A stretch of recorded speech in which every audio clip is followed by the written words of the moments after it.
Donc, on va faire toute la Gemara, etc. Et le texte, il est avec les voyelles, avec une traduction en français là, de Bobol, là, je sais plus quoi. Mais bon, j'ai sauté un petit peu des passages difficiles, etc.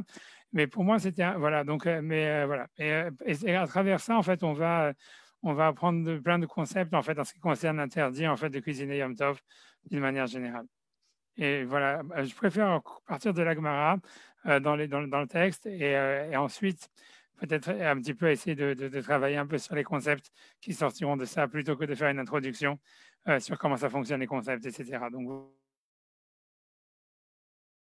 voilà, voilà, sans autre préambule, donc on commence la Gemara. Voilà. Donc la Gemara commence avec un premier cas, donc je vais lire dans les mots, hein, c'est Amara Frisda, Behema Hetzia Shel Goy, Hetzia Shel Israël, Mutar le Shachata, Beyom Tov, Viefshar le Kazaïd Basar, Belo Shechita, Isa Hetzia Shel Goy, Hetzia Shel Israël, Asur le Fotah, Beyom Tov, Deha Efshar le Miflega, Velisha.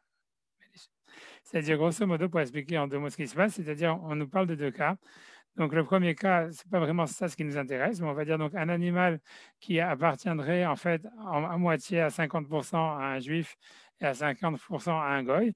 Et donc, à l'époque de l'Agmara, les gens, ils faisaient la shrita des animaux pendant la fête de Yom Tov, puisqu'en fait, ils voulaient manger de la viande fraîche, etc. Donc, on faisait la shrita le jour même de la fête. Et donc ici, quelqu'un il va faire la shrita de l'animal, il va y avoir la moitié qui va aller au goy et la moitié qui va aller aux juifs, puisque les deux sont associés dessus.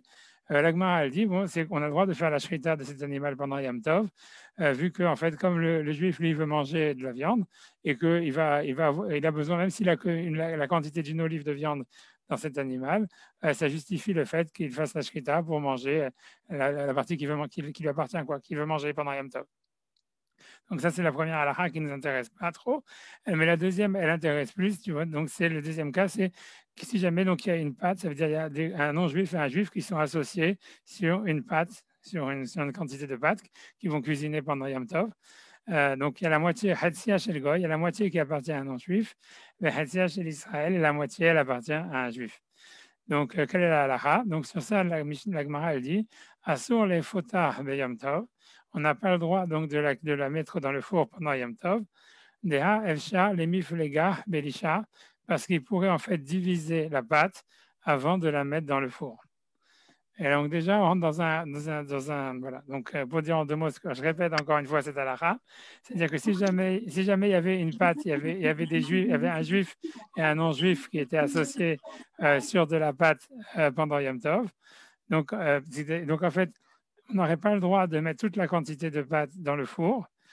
Pourquoi? Puisqu'en fait, on pourrait diviser la pâte avant de la mettre dans le four. Et comme ils font pas ça, donc quand le juif il va mettre la pâte dans le four, même si lui il a le droit de cuisiner, avant il faisait donc les matzot, il faisait la challah, etc. pendant Yom Tov.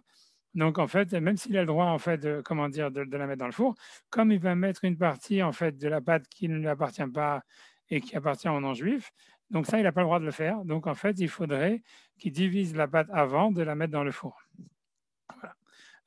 Ici, donc, je suis obligé déjà de rentrer déjà dans un problème, bien qu'en fait, moi, je vais essayer de l'aborder le moins possible, mais je suis obligé de le truc, c'est que le vrai problème, il est de savoir en fait pourquoi ça serait un problème en réalité, pourquoi est-ce qu'il faudrait diviser la pâte, etc., avant de la mettre dans le four, puisqu'en fait, on a un principe en général pendant Yom Tov, que si par exemple quelqu'un il veut faire, par exemple, ne serait-ce qu'une ou deux chalotes, et qu'en fait, il veut mettre, il a envie de remplir tout son four, il veut faire une grande quantité de pâtes, parce que si on fait plus de pâtes ou si on met plus dans le four, ça cuit mieux, ou en tous les cas, ça rajoute pas du travail, en fait, on va dire, c'est pas plus difficile à faire. Donc, normalement, on peut faire beaucoup, même si on sait qu'on va pas tout manger, à partir du moment où on va manger une partie, ou à partir du moment, en tous les cas, c'est pas un travail supplémentaire. Or, ici, a priori, on voit pas, en fait, pourquoi est-ce qu'on obligerait on obligerait le juif à partager la pâte avant de la mettre au four, alors qu'en fait, c'est le fait de le mettre au four, il va mettre toute la pâte ensemble et peut-être même ça ferait le pain meilleur s'il y a plus de pâte dans le four. Donc, c'est une question que soit tu vas demander, mais on va répondre à cette question de la manière suivante. On va dire comme ça. Je vais pas rentrer, mais pour expliquer que ça, c'est dans la halakha, c'est un des gros points qu'il va y avoir, mais je vais pas vraiment rentrer dedans. Mais en fait, l'idée qu'il faudrait dire, c'est que en fait, c'est vrai que quand quelqu'un il fait un travail Yom Tov, c'est-à-dire qu'il va cuisiner, il a le droit en fait de mettre beaucoup dans la marmite ou de mettre beaucoup dans le four, même s'il sait qu'il ne va pas tout manger. À partir du moment où c'est pas un travail supplémentaire ou à partir du moment où ça va rendre même la nourriture meilleure quand on fait une plus grande quantité. Mais ici, du fait que carrément c'est pas lui le propriétaire de la nourriture, c'est pire. C'est-à-dire que ça veut dire que à partir du moment où en fait lui-même il est pas le propriétaire de la nourriture, c'est-à-dire que c'est pas, il y a une partie de la pâte qui lui appartient pas. Donc à ce moment-là, on ne peut pas utiliser. Ça, comment? Donc ça veut dire ça veut dire il est obligé en fait donc de la. Ouais, d'accord. Il est obligé. Ouais, d'accord. Il est obligé en réalité de la. Il est obligé en réalité de la. Il est obligé en fait de la diviser avant de la mettre dans le four. Et on ne peut pas utiliser la logique de dire que puisque c'est un seul travail, donc il peut faire tout d'un coup. Parce qu'en fait, ici, c'est un peu pire parce qu'il y a une partie de la pâte qui ne lui appartient pas. On va dire ça comme ça. Donc maintenant, donc voilà, donc ça, donc c'est la première halakha qu'on apprend, donc ce que la Gemara nous apprend, que donc si jamais quelqu'un il va cuisiner pendant Yom Tov, il y a une partie de la nourriture qui ne lui appartient pas, en fait, il n'aurait pas le droit de cuisiner la partie de la nourriture qui ne lui appartient pas, même si jamais c'est pas un travail supplémentaire.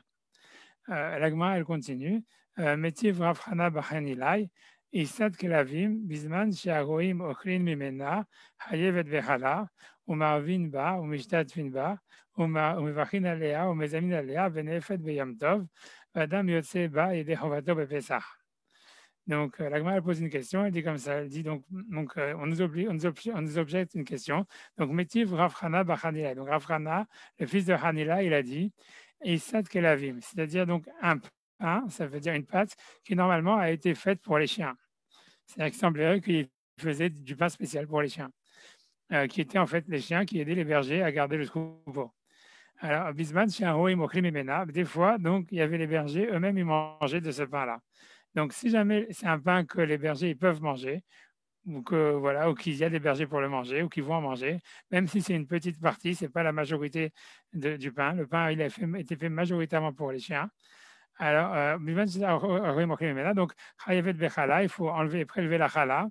Ou marvin ba, et on peut faire le hérouf, ça veut dire hérouf kratserot, quand on fait un hérouf dans un immeuble ou dans une ville, on met du pain, une quantité suffisante pour 2 repas, pour plusieurs personnes. Bref, donc on peut utiliser ce pain-là pour faire hérouf, le hérouf kratserot, ou mishtit finba, encore la même chose, mishtat finba, c'est plutôt pour une ville, pas rentrer dans les détails. On peut faire des birkat Amazon, ou mezanin aléa, on peut faire zimoun, benefet beyom tov, et on peut en fait la cuire pendant yom tov. Adam yotse bay de chovato bepesach, et un homme, si c'est de la matzah, il peut même en être quitte pendant Pessah. Donc la Gemara, ici, la question donc de la Gemara ici, c'est pas de tous les détails, on s'en fiche. Le vrai problème, c'est comment est-ce qu'on a le droit de la cuire pendant Yom Tov, puisqu'en fait, on sait que majoritairement, ce pain, il va être fait pour des chiens. Alors, a priori, la Gemara, elle semble penser qu'on n'a pas besoin, on n'a pas le droit de cuisiner du pain pour des chiens pendant Yom Tov. Donc, la Gemara, elle pose cette question, c'est ce que vous avez dans la suite d'après. Elle me dit, Ve'amai, Ve'a, Efshar, Lemif, Lega, Belisha. Donc, pourquoi est-ce qu'on peut cuisiner toute cette pâte en se basant sur le fait qu'il y a une partie du pain qui va être mangée par les bergers, a priori, puisqu'il y a une grande partie ou une partie qui va être mangée par les chiens, et que c'est ça, on va dire, ça veut dire l'intention première en fait de cet acte de cuisson. Donc normalement, on devrait dire, ben voilà, Yom Tov, on n'a pas le droit de manger, de cuisiner. Donc, donc en fait, donc pourquoi est-ce qu'on permet donc en fait de cuisiner ce pain puisqu'il y a une partie qui va être donnée aux chiens? Et donc l'agma elle répond, et c'est ça en fait là où vous allez voir le gros truc, elle dit Shane Isat Kelavim, c'est différent le pain qui est fait pour les chiens, au il vevchar les fayesan binvela, puisqu'en fait, même si le pain à la base il a été destiné pour les chiens, on pourrait leur donner quelque chose d'autre à manger. On pourrait leur donner quelque chose d'autre à manger, ça veut dire on pourrait leur donner une carcasse ou n'importe quoi, et une carcasse d'un animal mort. Et comme en fait, si jamais en fait le propriétaire des animaux, il pourrait en fait utiliser une carcasse d'un animal mort pour leur donner à manger. Donc, en fait, ce fait-là, il fait que, en fait, on peut considérer que ce pain-là, il est fait pas spécialement pour les chiens, il est fait principalement pour les humains. Ou grosso modo, pour dire ça, c'est-à-dire comme il y a une partie qui va être faite pour les êtres humains, même si cette partie, elle est minoritaire. Mais puisque la partie pour les chiens, elle n'est pas définie, puisqu'on pourrait leur donner autre chose à manger à la place. Donc, ça permet de dire qu'en fait, toute la pâte, tout le pain, en fait, il pourrait être destiné à des humains. Et donc, ça permet de cuire, en fait, ça permet de cuire tout le pain en lui-même. Donc là, je ne sais pas si c'est clair jusqu'à maintenant. Quand je répète encore une fois la Gemara, c'est un peu comme Had Gadia, quoi, ou comme Had Miyodea. J'essaie de répéter au fur et à mesure parce que ça peut être des concepts qui sont un peu étranges, etc. Mais je répète simplement ce qui nous intéresse. Donc, c'est-à-dire que la Gemara, donc, elle a commencé en disant que si jamais il y avait une pâte qui appartenait à un juif et à un non-juif, on n'avait pas le droit en fait de cuire la pâte entièrement tant qu'on n'a pas divisé la pâte, puisqu'il ne faut pas cuisiner la pâte qui appartient pas une pâte qui appartient pas à un juif. La Gemara, en fait, elle a posé une question maintenant d'une pâte qui est destinée à des chiens, que ça reviendrait au même, et pourtant on permet de cuire la pâte en entier pendant Yom Tov, bien qu'il n'y a qu'une partie qui va être mangée par les bergers. Et la Gemara, elle vient, elle dit une réponse, elle dit non, mais avec le pain qui appartient, qui était destiné aux chiens, c'est différent parce qu'on peut toujours changer. On pourrait leur donner quelque chose d'autre à manger. Et donc, en fait, la partie qui va donner aux humains, elle n'est pas définie, elle est peut-être supérieure ou on ne sait pas. Peut-être sur chaque pain, en fait, on peut dire, sur chaque partie de la pâte, on peut dire peut-être cette partie-là, elle va donner à notre humain. Et ça nous permet en fait de pouvoir cuisiner toute la pâte en entier.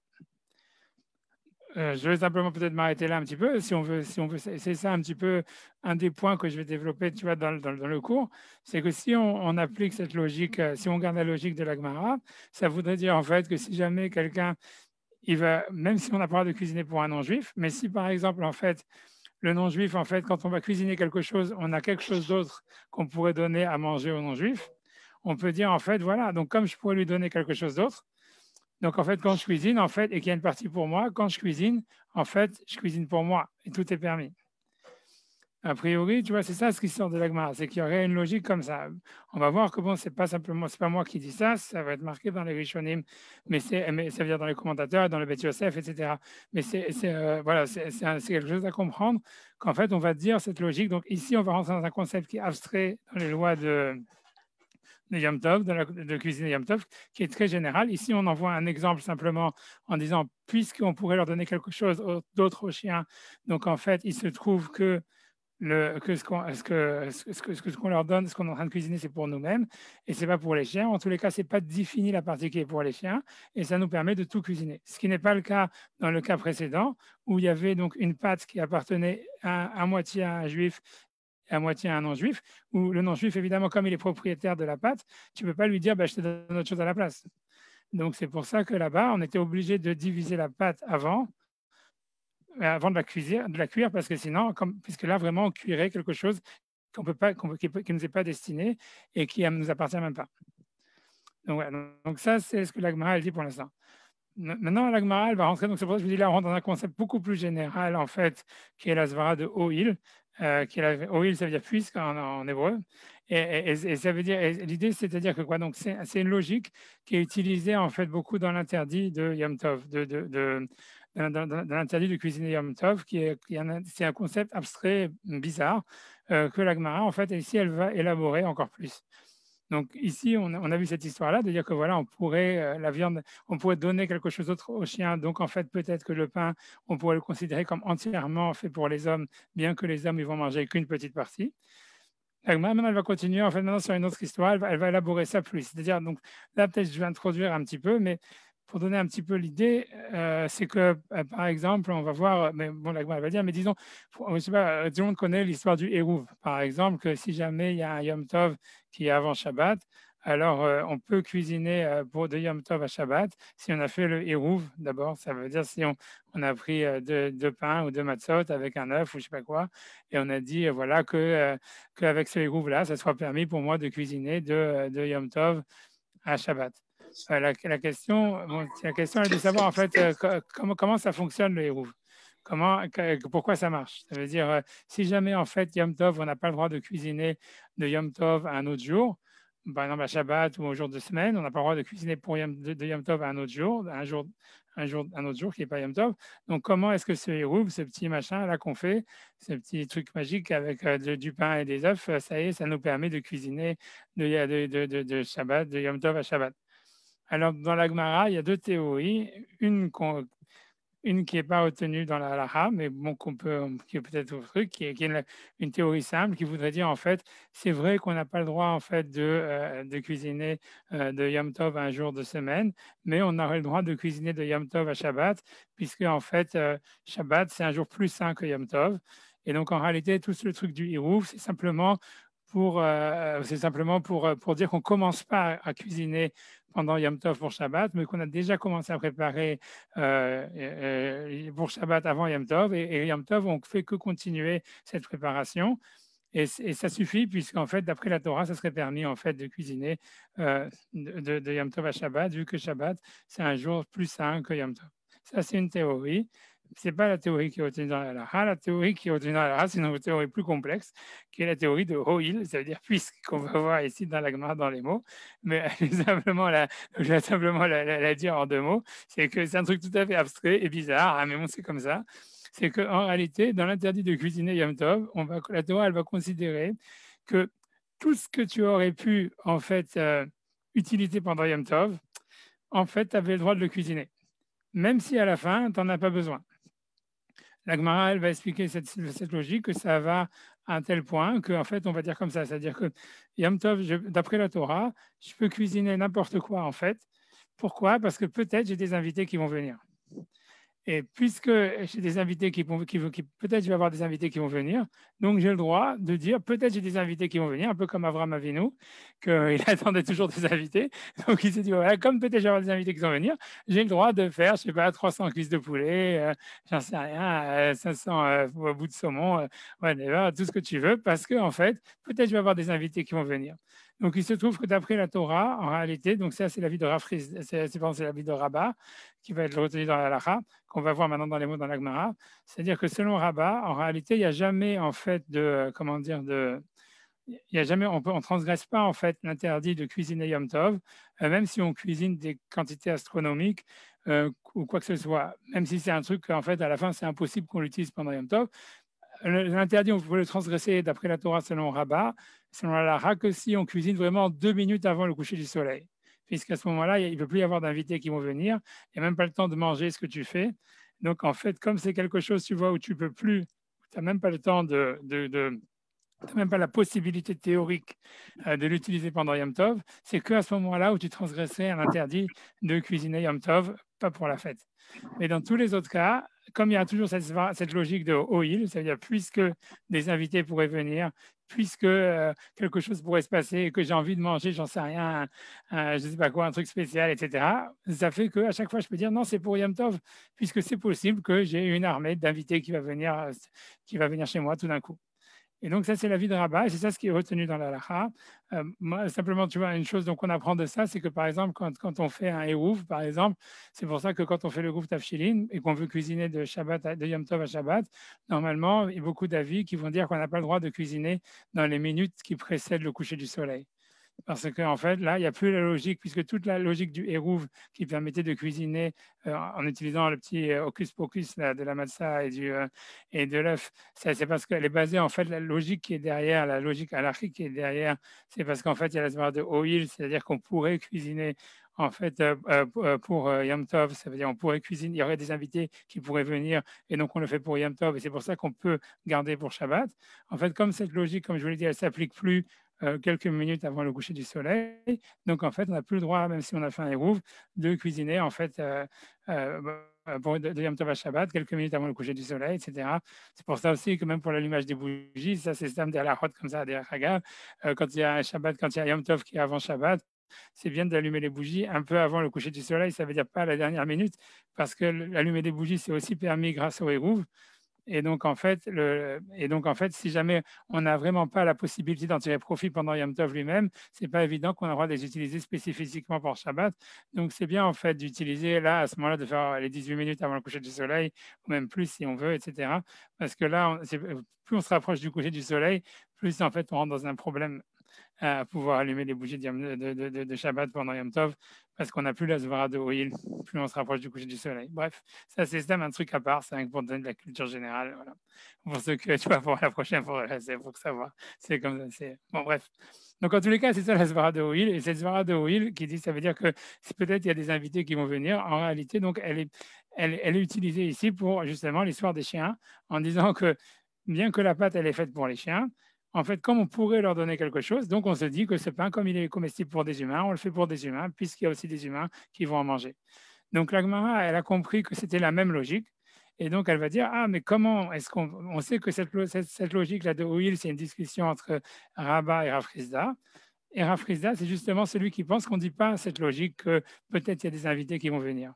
Or, c'est Rav Chizda lui-même qui a dit tout à l'heure qu'on pouvait cuisiner en fait de la pâte, bien qu'une grande partie elle va être pour les chiens, du fait que peut-être qu'on pourrait leur donner une carcasse. Donc c'est contradictoire dans la vie de Rav Chizda. Donc c'est ça la question de la Gemara. Donc je fais dans les mots. Est-ce que Rav Chizda il peut avoir la svara de Hoïl? Ça veut dire que puisqu'il pourrait avoir des invités. Ici ça veut dire puisqu'on pourrait donner une carcasse au chien. N'est-ce pas qu'il a été dit, Yom Tov lechol, si jamais quelqu'un cuisine Yom Tov pour un jour de semaine, pour le lendemain, en se disant voilà, je m'en fous. Rav Chizda Amar Loké, donc Rav Chizda il a dit il a transgressé l'interdit de la Torah de travailler Yom Tov, et donc il reçoit des coups de fouet. Mais Rabba Amar Eno Loké, mais Rabba a dit Eno Loké, il ne reçoit pas les coups de fouet. Pourquoi? Parce que puisqu'en fait il pourrait y avoir des invités qui vont venir. Mais on voit donc Rav Chizda, lui il n'a pas cette logique des invités. Et donc, c'est pour ça, après, l'Agma a dit, OK, c'est vrai, selon Rav Chizda, en fait, alors l'Agma va dire un truc comme ça, il dit, selon Rav Chizda, on va encore utiliser cette logique de puisque, mais ça veut dire que pour lui, en fait, il faut qu'on ait une carcasse à donner à manger au chien. Ça veut dire, si on a une carcasse à donner à manger au chien, même si à la fin, on ne veut pas la donner au chien, et même si jamais, en fait, la majorité du pain, il va être mangé par des chiens, et c'est ça notre intention première, mais là, même Rav Chizda qui n'a pas la logique là, de puisque, normalement dire que puisqu'il y aura des invités, on ne transgresse jamais Yom Tov, on transgresse jamais l'interdit de cuisiner pendant Yom Tov d'après la Torah, on pourra toujours en théorie en avoir besoin à un certain point. Malgré ça, dans le cas où toi tu as une carcasse déjà présente que tu pourrais donner au chien, à ce moment-là, même lui, il permet en fait de cuisiner cette pâte, même si à la fin, elle va être mangée majoritairement pour les chiens et qu'elle était destinée majoritairement pour les chiens, à partir du moment où il y a des humains qui peuvent en manger ou qui vont en manger un peu. Donc, réponse, donc je fais ça dans les mots. Et à l'otema ho'il vefshar. Donc, il ne faut pas dire simplement peut-être qu'il va avoir une carcasse à donner au chien alors qu'il n'a pas maintenant. Et là, on parle d'un cas où il a vraiment une carcasse à donner au chien. Des vadaï efshar le faisan benevela, que c'est certain qu'à l'instant présent, il commence à cuisiner le pain, il aurait la possibilité en fait de leur donner une carcasse à la place, même si à la fin, il va leur donner le pain. Ça permet de cuisiner le pain, les khatrila, d'après tout le monde, et c'est ça la lacha. Donc, je répète encore une fois pour summarize, tu vois, parce que aussi j'ai fait des sidetracks, mais ça veut dire, donc, je reprends encore une fois ce qu'on a vu. La Gemara, elle a commencé en disant, si jamais il y a une pâte qui est à moitié, qui est à la moitié, elle est à moitié, le propriétaire, le propriétaire, il est à la moitié de la pâte, elle appartient à un juif, l'autre moitié, elle appartient à un non-juif. On n'a pas le droit de mettre toute la pâte dans le four. Pourquoi? Puisqu'à partir du moment où, en fait, il y a une partie qui appartient aux non-juifs et qu'on pourrait partager la pâte avant de la mettre au four, donc même si c'est la même action de mettre tout dans un four, etc., et que peut-être même ça va faire de la pâte, ça va faire la pâte meilleure, j'ai pas le droit, en fait, de cuisiner quelque chose, tu vois, qui est pas pour moi, qui est pas à moi, pendant Yom Tov. L'agma est l'objet du cas en fait où on fait de la pâte qui est pour les chiens, où il y a une partie un peu qui peut être mangée par les bergers, où on permet de cuisiner toute la pâte, bien qu'elle va être mangée entièrement par les chiens. Où l'agma elle pense qu'a priori on ne pourrait pas cuisiner pour des chiens. On va voir que c'est une discussion par la suite. Mais l'agma elle a compris ça comme ça. L'agma elle répond, elle dit non, ici c'est différent, grosso modo pour garder en deux mots, c'est parce que les chiens on pourrait leur donner quelque chose d'autre à manger. Et donc même si à la fin cette pâte elle est destinée à être donnée à des chiens depuis le début et que c'est la majorité de la pâte elle va être mangée par des chiens, malgré tout, puisqu'on pourrait leur donner quelque chose d'autre à manger, alors, l'agma, elle dit à la fin, selon Afrizda, il faut qu'on ait vraiment quelque chose à leur donner à manger à la place si on voulait. Ça suffit pour dire en fait que la partie qui va être mangée par l'homme, elle n'est pas définie. Et donc, c'est pour ça qu'on peut cuire tout le pain. Contrairement au cas du premier cas de la pâte qui appartient au non-juif, encore une fois, où la partie du non-juif, on ne peut pas l'échanger avec quelque chose d'autre, puisque c'est à lui la moitié de la pâte. Donc c'est pour ça que ça nous interdit de cuire toute la pâte tant qu'on n'a pas divisé. Donc maintenant, la Gemara, elle va rentrer donc sur le vif du sujet, c'est-à-dire à savoir là où est-ce qu'on apprend vraiment des versets qu'on aurait le droit ou pas le droit de cuisiner pour un animal le Shabbat ou pour un non-juif le Shabbat. Donc, donc voilà, donc c'est là où c'est le passage de la Gemara, donc c'est simplement avec les versets, etc. Donc on va voir, c'est une marloquette en réalité, c'est une discussion entre Rabbi Yossi Aglili et Rabbi Akiva. Et nous, on va prendre la halakha que la halakha est plutôt comme Rabbi Yossi, pardon, comme Rabbi Akiva. Donc, mais je finis la Gemara. Tania, et Tania, donc, parce que j'ai dû sauter un petit peu, ouais, parce que j'ai vu que c'était un petit peu trop. J'ai sauté un peu un passage de la Gemara ici. Bon, si vous voulez le faire, vous pouvez le faire, mais bon, voilà. Et en tous les cas, on nous rend le vif du sujet. Tanaïd et Tania. Donc, c'est le pasuk de la Torah qui dit seulement, donc, ce qui peut être mangé pour toute âme, ça veut dire c'est cela uniquement que vous pourrez faire pour vous. Donc, la question, la Gemara se demande en fait de qu'est-ce que c'est le toute âme qui est mentionné ici en ce qui concerne la mitzvah de cuisiner pendant Yom Tov, enfin, la permissivité de cuisiner pendant Yom Tov. Alors, c'est là. Mimashma sheneemar lechol nefesh. Tu vois ce qui est marqué toute âme. Shomer ani afilu nefesh behema bemashma. Donc, j'en déduis que ça veut dire qu'on peut cuisiner même pour un animal qui a aussi une âme. Kenyan sheneemar, comme on voit que le verset dit, umake nefesh behema yeshalemena. Ça veut dire c'est lui qui frappe l'âme d'un animal, il doit la payer. Donc, on voit qu'on considère un animal comme ayant une âme. Donc, a priori, lechol nefesh, ça devrait inclure l'âme qu'on puisse cuisiner pour un animal. Talmud Lomar, lachem. Mais on voit que le verset, il a ensuite fait une exclusion en disant pour vous uniquement. Donc, c'est lachem, lachem. Donc, d'un côté, il y a l'echol nefesh qui est inclusif, qui vient inclure quelque chose d'autre à part les juifs humains normaux. Donc, a priori, ça vient inclure un animal. Et après, il y a le lachem qui vient exclure quelque chose, puisqu'il dit que ça sera pour vous. Donc, simplement pour vous et pas pour les autres. Alors, Rabbi Yossi Aglili interprète le verset en disant le ma'alachem, donc pour vous, vous pouvez cuisiner, vélo les clavim, dit vrai Rabbi Yossi Aglili, mais ça vient exclure les animaux. Donc, selon Rabbi Yossi Aglili, en fait, on aurait le droit de cuisiner pour nous, a priori, sûrement pour un goy, puisque ça serait ça le kol nefesh, c'est ce que ça vient inclure, mais ça vient exclure le fait de cuisiner pour des animaux. Mais ce n'est pas la laha est comme Rabbi Akiva. Rabbi Akiva Omer, Rabbi Akiva dit Afilu nefesh bema mashma. Donc, quand on a dit toutes les âmes, ça vient inclure les âmes des animaux. Imken matamul lomar lachem. Donc, qu'est-ce que ça veut dire pour vous? Velo lagoyim, ça vient exclure les non-juifs. Ça veut dire qu'on peut cuisiner pour un animal pendant Yom Tov, mais on ne peut pas cuisiner pour un non-juif. Alors, elle demande donc, elle demande selon Rabbi Akiva, pourquoi est-ce que tu vas inclure les chiens et exclure les non-juifs? A priori, ça veut dire les non-juifs, ils sont pas pires que des chiens. À la réponse de la Gemara, Marbe ani et aklavim, donc j'inclus les chiens chez Mesonotecha Alecha, parce qu'ils dépendent de toi financièrement pour manger. Ça veut dire, si c'est pas toi qui leur donne à manger, ils vont pas manger. Et j'exclus les goïms, que toi, c'est pas, ils sont pas dépendants de toi financièrement pour venir à manger. Ça veut dire que si tu n'invites pas un goï chez toi, il aura quand même de quoi manger quelque part. A priori, si c'est pas le cas, la règle change. Dans tous les cas, on parle d'un cas, elle prend for granted que ça veut dire qu'a priori, un goï, il n'a pas besoin de toi pour manger. Donc c'est pour ça que toi, tu ne devrais pas cuisiner pour lui Yom Tov. D'après la Torah, a priori même, tu vois, ce qui est bon compliqué, mais on va dire, en tous les cas, ça veut dire, donc tu peux pas cuisiner pour un goy, mais en fait, tu peux cuisiner en fait, pour un animal, parce que l'animal, il dépend de toi pour manger. Et donc finalement, donc ça reste la halakha. Donc la halakha, elle est finalement sur ça, c'est-à-dire que on peut cuisiner pour un animal Yom Tov, mais on ne peut pas cuisiner pour Shabbat. Donc, si c'est un animal qui dépend de toi pour manger, si c'est un animal sauvage, tu ne peux pas lui préparer à manger ni rien, mais si c'est un animal qui est donc un animal domestique, que voilà, il a besoin de toi pour manger, donc tu peux lui préparer pour lui Yom Tov et Shabbat, etc. Mais voilà, mais en tous les cas, mais pas pour un non-juif. Donc, Adbere Rava et Shmuel, Vedaresh. Donc, Shmuel il a autorisé, on dit Adbere, ça veut dire Rava, il a permis à Rav Shmuel de dire en public cette halakha. Mes amnin et agoy be Shabbat, ça veut dire on a le droit d'inviter un goy Shabbat, un non-juif Shabbat. Ven mes amnin et agoy be Yom Tov. Donc, comme je l'ai dit, on ne veut pas inviter un non-juif pendant Yom Tov. Zera Shema Yarbe Bishvilo, de peur en fait qu'il va rajouter pour lui. D'accord. Et ça serait un interdit puisqu'on a vu qu'on n'a pas le droit de cuisiner pour un non-juif. Donc, Marema ou Marzoutra, qui avoue Mekal et Léo Goy Yom Tov. Donc, Marema et Marzoutra, quand il y avait des non-juifs qui venaient les visiter pendant Yom Tov, Amrele, il leur disait si tu es content avec ce que nous on a cuisiné pour nous-mêmes, Moutav, tu peux venir. Vélo, et sinon, tircha yetera, ça veut dire faire quelque chose de spécial.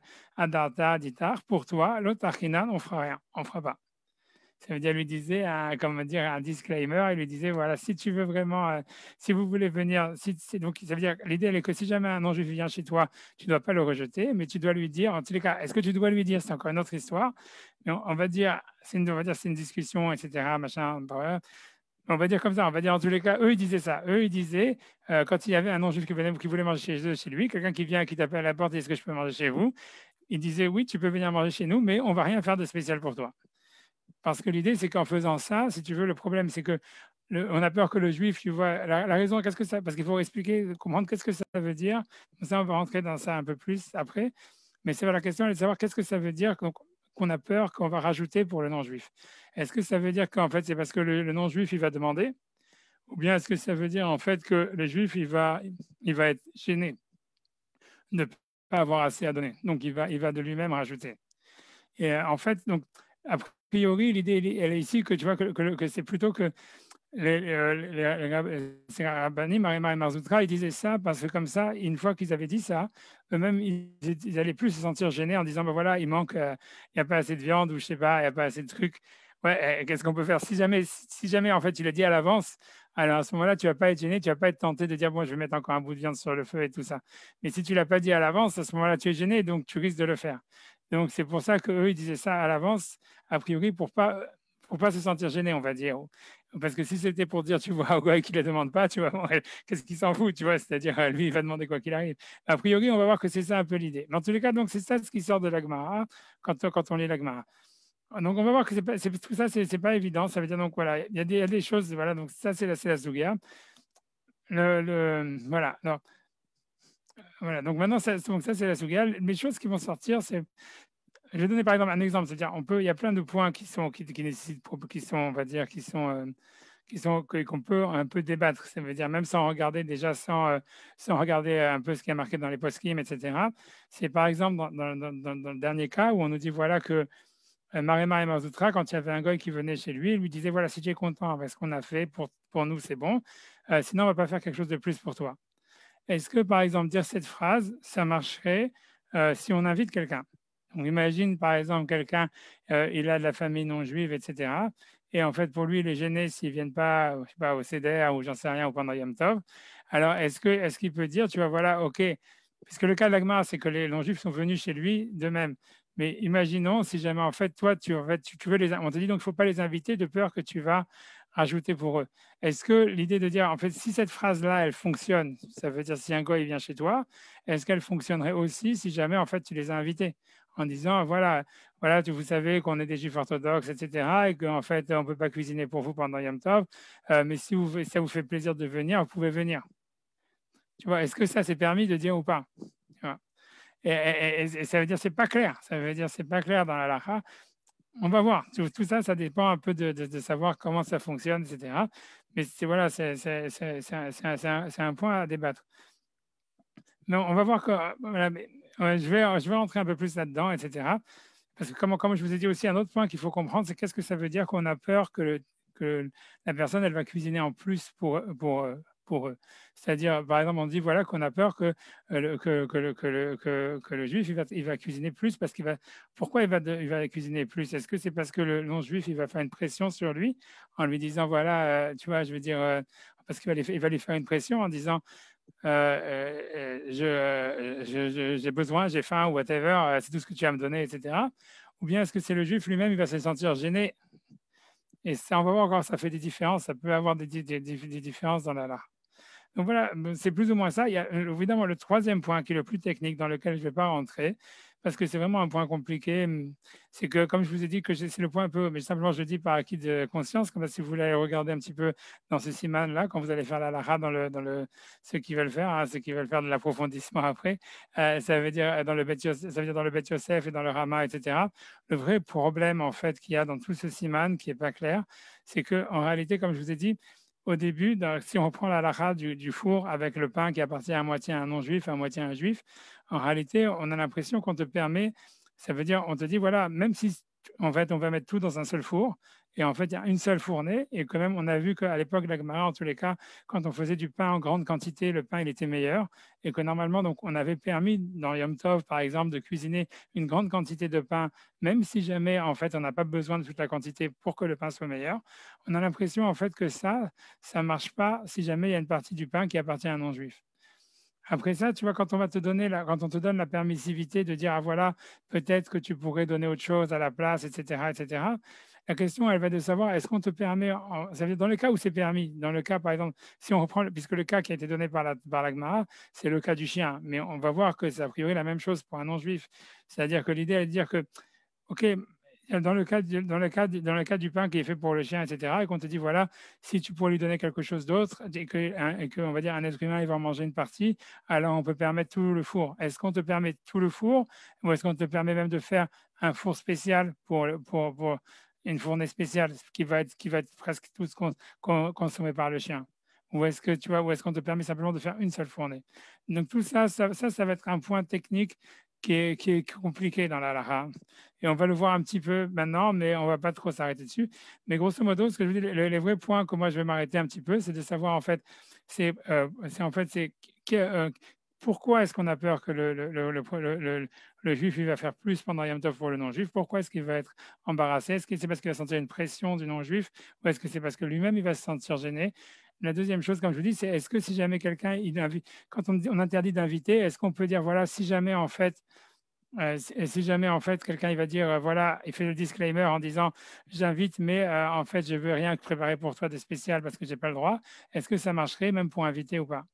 Un deuxième point, un troisième point, on va dire comme ça, puisque si on va dire, on va, et ça, moi, je vais continuer, je vais encore un peu parler de ça, mais ça veut dire aussi quelque chose qui sort de l'Agmara, c'est que l'Agmara, quand elle a parlé sur l'histoire des chiens, elle a dit, ah, voilà, si tu as une carcasse à leur donner, ou même si tu pourrais avoir une carcasse, au fond, puisque nous, on prend la lacha comme rabat, qu'on dit au il, ça veut dire qu'on n'a pas besoin d'avoir vraiment une carcasse à leur donner aux chiens, mais puisqu'on pourra en avoir une, alors on peut cuisiner, on peut faire tout le four si un humain il va en manger une partie. Donc, a priori, ça voudrait dire, si jamais nous, par exemple, on a déjà cuisiné pour Yom Tov, et on a déjà tout préparé pour Yom Tov, on a de quoi donner à manger à un non-juif, alors, a priori, ça nous permettrait, en fait, même de cuisiner pour lui, les khatri là. Tu vois, puisqu'on utilise la même logique. C'est une fois que je pourrais donner quelque chose d'autre au chien, donc je peux dire que tout ce que je fais, c'est pour moi, même s'il y en a une partie qui va être pour le chien. La même chose si tu fais la relativité avec le non-juif, ça veut dire, puisque j'ai quelque chose à donner à manger à un non-juif, donc je peux cuisiner tout le reste en disant que c'est pour moi, même s'il y a une partie qui va aller au non-juif. Et donc dans ce cas-là, voilà, donc dans ce cas-là, ça voudrait dire, et donc il n'y aurait plus d'interdit, il n'y aurait plus de raison d'interdire en fait d'inviter un non-juif à cause de ça. Si jamais quelqu'un il a déjà cuisiné avant Yom Tov et qu'il a déjà cuisiné avant Yom Tov une quantité de nourriture suffisante. C'est possible. On va voir que le Magen Avraham il dit ça. Donc, en tous les cas, donc c'est ça les points, mais ça, c'est simplement une introduction. C'est un peu ce qui sort de l'Agmara, hein, pour voir un petit peu ce qui sort de l'Agmara. Pour l'instant, tu vois, donc, gardez ça en réserve si vous voulez. Et maintenant, donc, on va passer sur le Han. C'est-à-dire, le Han, c'est Rabbeinu Nissim, il est ramené dans le Beth Yosef. C'est pour ça, en fait, voilà, c'est pour ça que je l'ai ramené. Le Han, c'est toujours un peu, voilà, parce qu'il fallait faire un peu du tri dans qu'est-ce qu'on allait faire, puisque je me suis dit, sinon, ça allait être vraiment une veillée d'études. donc je sais que je sais que déjà même ça, je ne sais pas si j'ai le bon public pour ça ni rien, je ne sais pas ce qui se passe, etc. J'espère qu'il n'y a pas eu des fausses. Ouais, en tout cas, j'en fous, je fais quoi qu'il arrive, et j'avance. mais, mais donc, en tous les cas, donc voilà, donc le RAN, c'est un des décisionnaires qui est ramené dans le Beth Joseph. Tout ce RAN, il est ramené dans le Beth Joseph, là, à l'Acha. Et donc, a priori, si on peut dire, si on veut travailler en fait si on doit faire un choix, et a priori, et que sur quelque chose qui, on va dire, sur un rishon, on va dire, qui va être suivi dans la lacha les maaseh, en fait, voilà, ce ran, c'est le plus simple, on va dire, à travailler dessus. Et en fait, le roche, pour savoir, si vous voulez savoir, vous allez voir dans Beth Yosef, il dit exactement la même chose. Et le Bet Yosef, il ramène les deux. comme si c'était en fait ça, ce point de vue-là qu'il fallait suivre dans la Lara. C'est vrai qu'il faut dire, c'est un disclaimer, encore une fois, pour ceux qui voudraient faire la Sougia après, etc.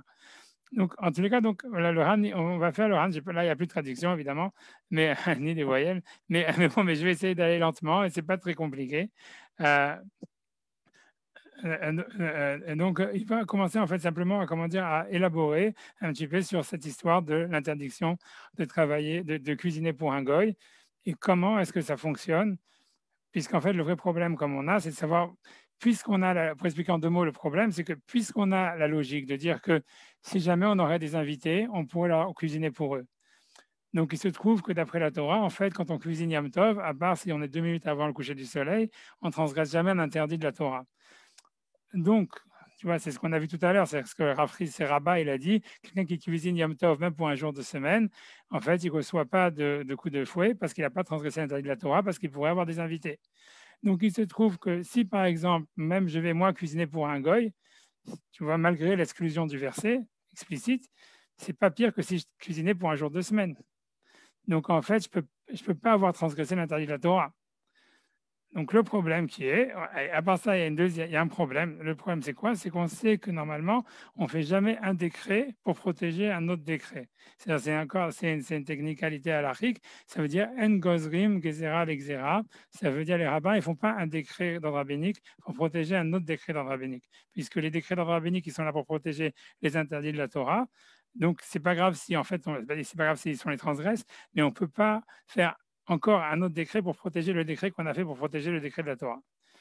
Et donc, en fait, le problème qui se passe dans notre Sugia, ça veut dire le problème fondamental, c'est qu'à partir du moment où, dans la halacha, quelqu'un qui va cuisiner Yom Tov, il ne va jamais transgresser l'interdit de la Torah de cuisiner, puisqu'il pourrait toujours avoir des invités. Et c'est ça la halacha qu'on tient dans la halacha comme rabat.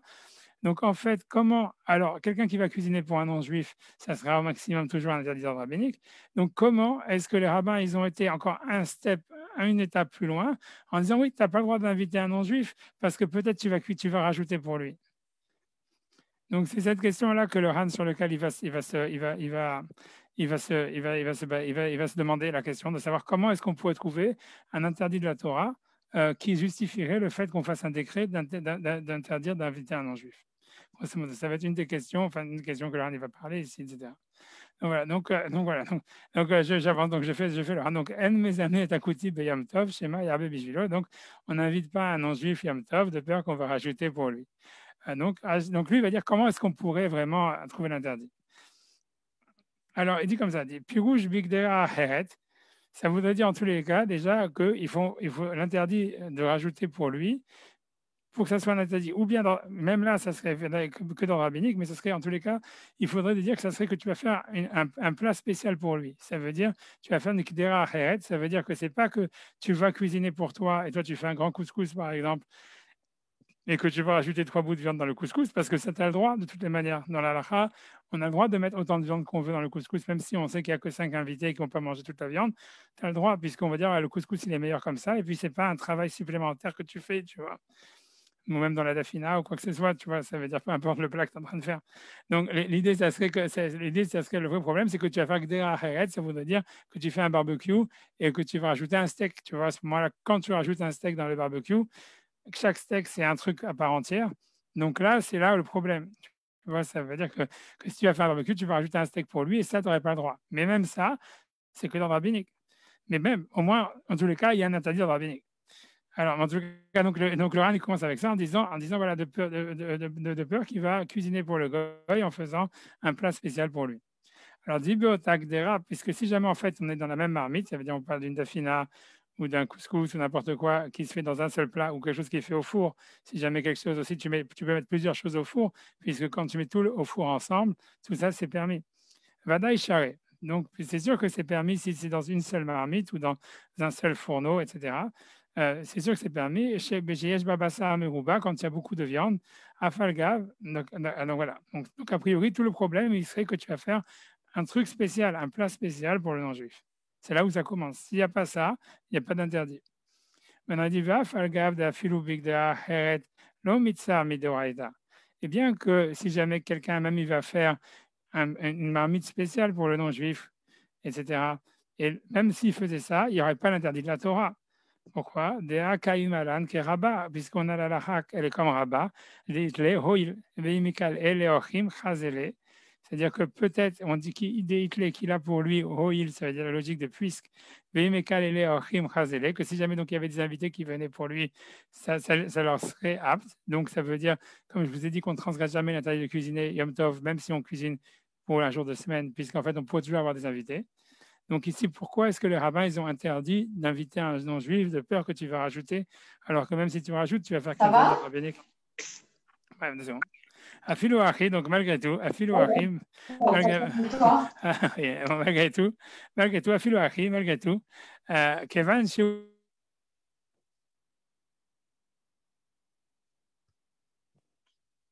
Qu'est-ce qui s'est passé? On n'entend plus.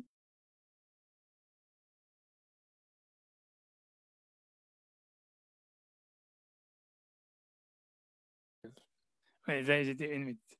Ouais, donc ça, donc ça veut dire, en fait, Laurent, il va donner deux. Il y en a qui suivent, ça fait plaisir. En tous les cas, Laurent, il va donner deux raisons, en fait, pourquoi est-ce qu'en fait, pourquoi est-ce qu'on y aura un interdit. Donc, je veux dire, la première, c'est ce que de dire, OK, c'est vrai qu'il n'y a qu'un interdit de rabbinique qui est en jeu. Il n'y a pas de, ça veut dire, on peut pas, il y aura pas d'interdit de la Torah, mais malgré tout, les rabbins, ils auraient fait un décret sur le décret. Pourquoi? Parce que c'est presque évident. C'est-à-dire, c'est presque évident que si tu invites un non-juif, c'est sûr, surtout qu'à l'époque, il faut comprendre qu'à l'époque de la Gemara, dans l'époque de Yom Tov, c'était le jour où ils faisaient les barbecues. Ils mangeaient pratiquement que des barbecues pendant Yom Tov. C'était ça le minag. Ils n'avaient pas, ça veut dire, ils n'avaient pas le minag de faire de la china ou des choses comme ça, etc. Ils mangeaient que des barbecues. Et donc, ça veut dire, dans le barbecue, tu es toujours automatiquement, tu vois, en train de faire chaque steak, en fait, c'est un truc. Tu vois, où comment on dit, là, les saucisses, là, j'ai oublié les trucs. Bref, ça veut dire, tu vois, chaque merguez, c'est un truc.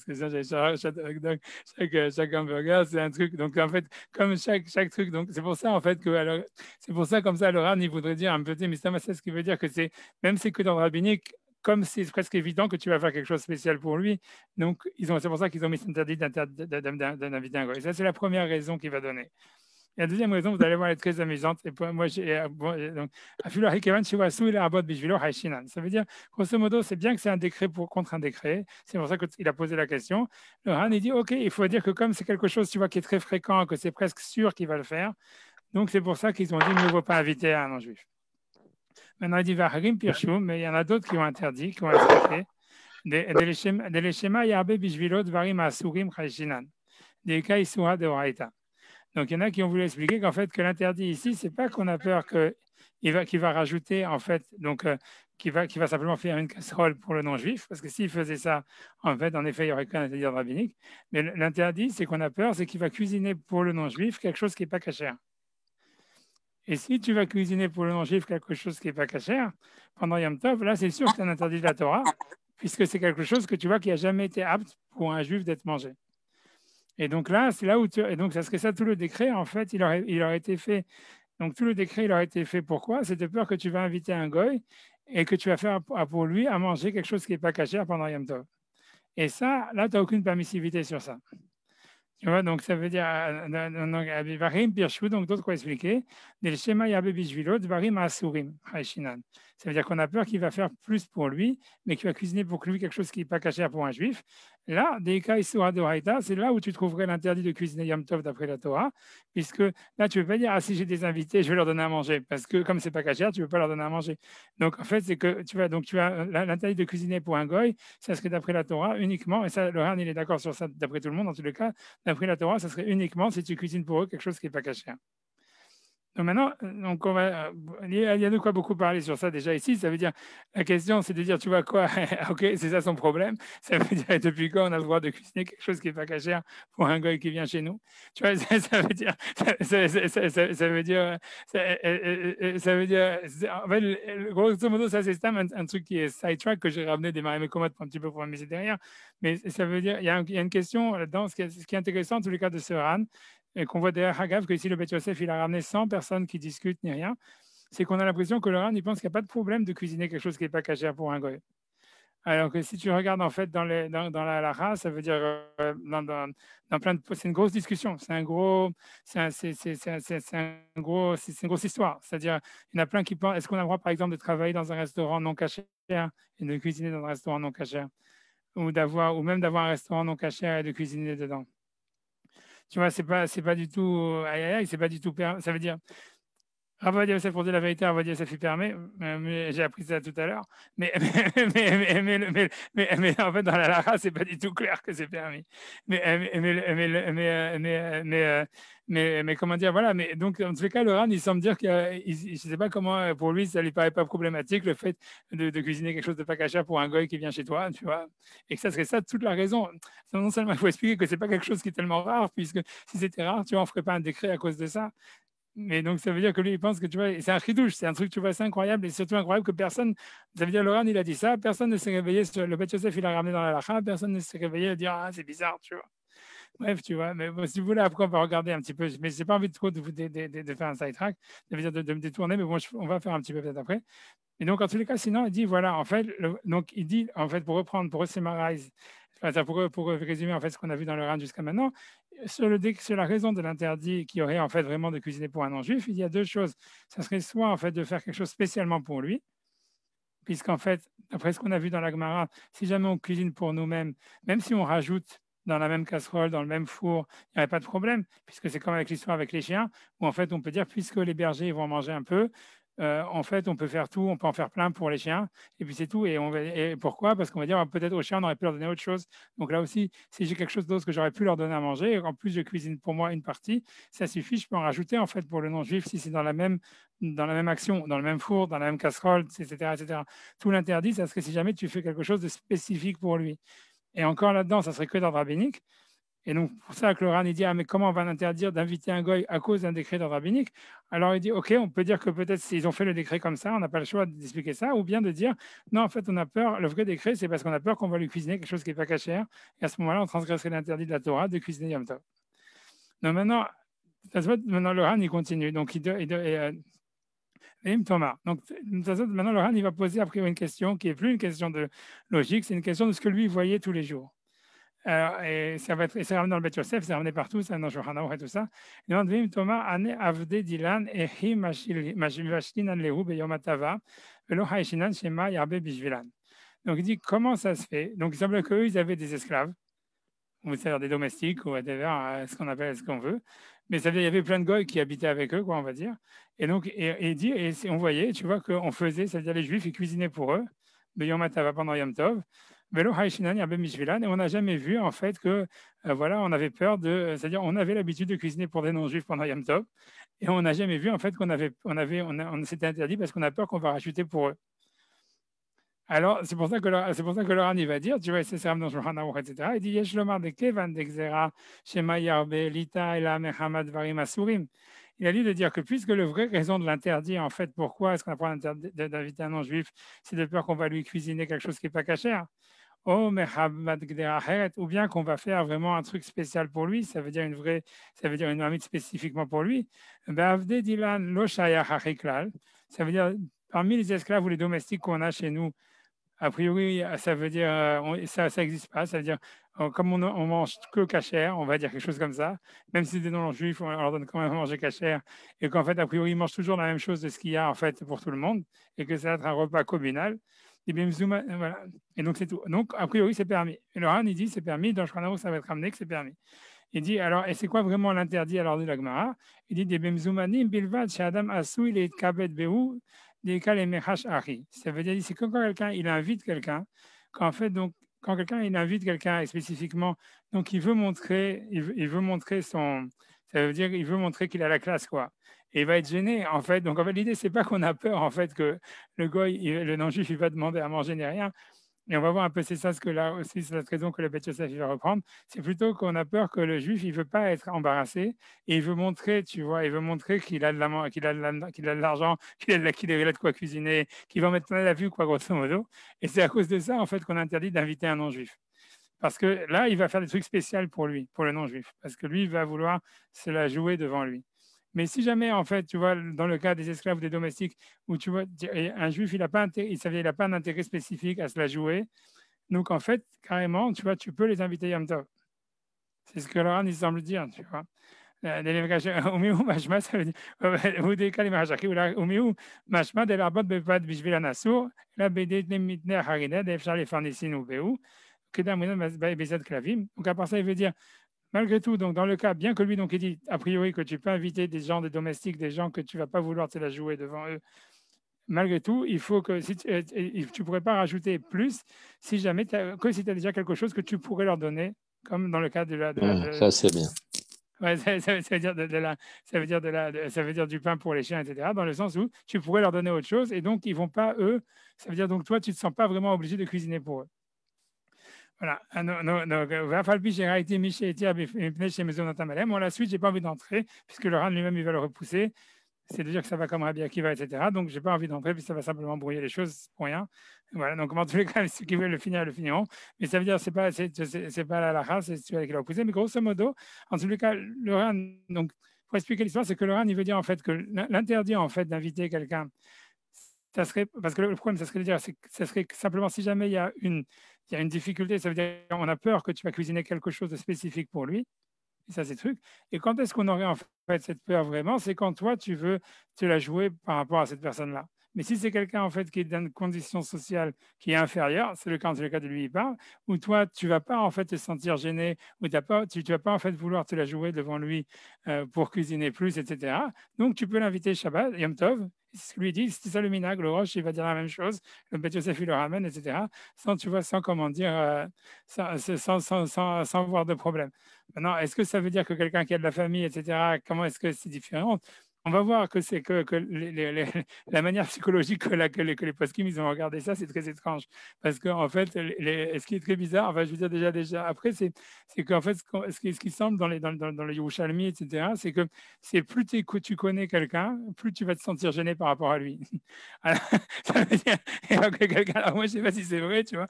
Moi, je pense que quand quelqu'un tu connais très bien, tu te sens pas gêné par rapport à lui. Mais là, la Yerushalmi, il semble dire cette là il va dire à la fin, il va dire qu'un non-juif que tu connais pas, tu peux l'inviter, mais un non-juif que tu connais, tu ne dois pas l'inviter parce que c'est sûr que tu vas rajouter pour lui.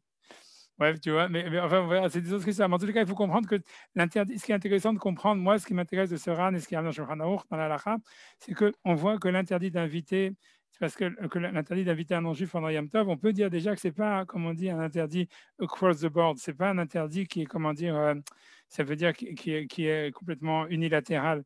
Pour expliquer l'idée, c'est-à-dire que, en deux mots, je donne un exemple, c'est-à-dire quand on va dire, par exemple, voilà, pour donner un exemple, je ne sais pas si c'est compte pas, je donne un exemple. Ça veut dire, par exemple, quand la Gemara, elle parle d'avoir besoin d'une cache-croûte, par exemple, sur le lait, sur le Chalav Israël. Ouais, la Gemara, elle dit explicitement que si jamais un non-juif, il n'a pas d'animaux impurs chez lui, et donc il n'y a pas de possibilité pour lui de mettre du lait non cachère, donc tu peux prendre du lait sans surveillance. C'est marqué dans la Gemara, tu vois. Il n'y a pas eu un décret qui a été fait, tu dois prendre que du lait avec une surveillance. C'est que la surveillance, elle est nécessaire que parce qu'il y a une possibilité qu'il va mettre du lait non cachère.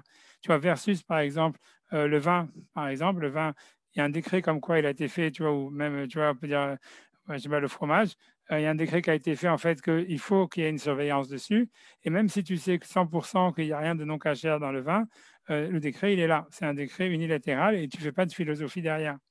Bon, ici, ce qu'on voit du Ran et ce qu'on voit ce qu'il dit dans le Shulchan Aruch, etc., puisque ce Ran, il arrive dans le Shulchan Aruch et le Rosh, la majorité des avis le disent, on a l'impression que c'était le Minhag, ça veut dire à l'époque des Rishonim, qu'en fait, donc, quand la Gemara, elle a dit, ouais, tu peux pas inviter un non-juif à Yom Tov, c'est pas un décret, tu vois, unilatéral, en disant, voilà, comme tu dois boire que du vin cachère et c'est terminé. C'est plutôt comme un décret comme sur le lait pas cachère. Ça veut dire il faut une surveillance parce qu'on a peur qu'il y a du lait non cachère. Mais si jamais pour une raison X, Y, en fait, tu sais que il n'y a pas de problème parce qu'en fait, tu as déjà cuisiné avant, parce que tu vois, c'est quelqu'un que tu n'es pas gêné parce qu'il est d'une condition inférieure, etc., parce que tu ne vas pas amener de la nourriture non cachère. Comme Laurent lui-même, il fait toute sa philosophie derrière, ça veut dire en fait que le décret n'a pas été fait. Pour moi, ça m'intéresse parce que je veux dire que pour moi, ça serait un incentive de dire que si jamais en fait quelqu'un il dit la phrase qu'on a vue dans la Gemara qui dit à l'avance, tu vois, en disant voilà, je t'invite, mais à condition que je ne vais rien cuisiner pour toi, sache-le, parce que je suis un juif orthodoxe et on ne peut pas cuisiner Yom Tov pour quelqu'un qui n'est pas juif. Si quelqu'un dit cette phrase-là, en fait, ça serait, comme je vous avais dit que c'est un doute dans la Gemara, ça veut dire quand on lit la Gemara, on peut s'interroger, est-ce que c'est simplement si jamais il faut il y a un interdit d'inviter, là on parle simplement d'un non-juif qui serait venu chez soi directement, et c'est que c'est pour ça que c'est permis, mais on n'aurait pas le droit de l'inviter, même en disant cette phrase ou pas. En fait, tu vois, quand on regarde le RAN, on a l'impression que l'interdit d'inviter, il n'est pas vraiment, ce que ça veut dire 100%, puisque sinon on ne pourrait pas inviter des esclaves, on pourrait pas. Tu vois, le RAN, il n'a pas dit, ah voilà, les esclaves, c'est parce qu'en fait, ils sont chez toi. Il a dit non. Tu vois, le RAN, pour dire une autre idée, c'est-à-dire, le RAN, quand il a posé la question des esclaves, il aurait dû dire, ouais, mais les esclaves, c'est comme si des gens qui sont chez toi. Et on a vu déjà clairement que la Gemara a dit, si le non-juif vient chez toi de lui-même, tu ne vas pas le rejeter. Donc le RAN, il aurait dû dire ça. Mais le RAN, il dit non, il dit pas ça. Il dit, en fait, non, on peut même cuisiner pour eux, etc., blablabla, dans la même casserole et rajouter pour eux, etc. Parce que, en fait, tu vois, il dit, il n'y a pas le problème qu'on va leur cuisiner quelque chose qui n'est pas cachère ou qu'on va faire quelque chose de spécial pour eux.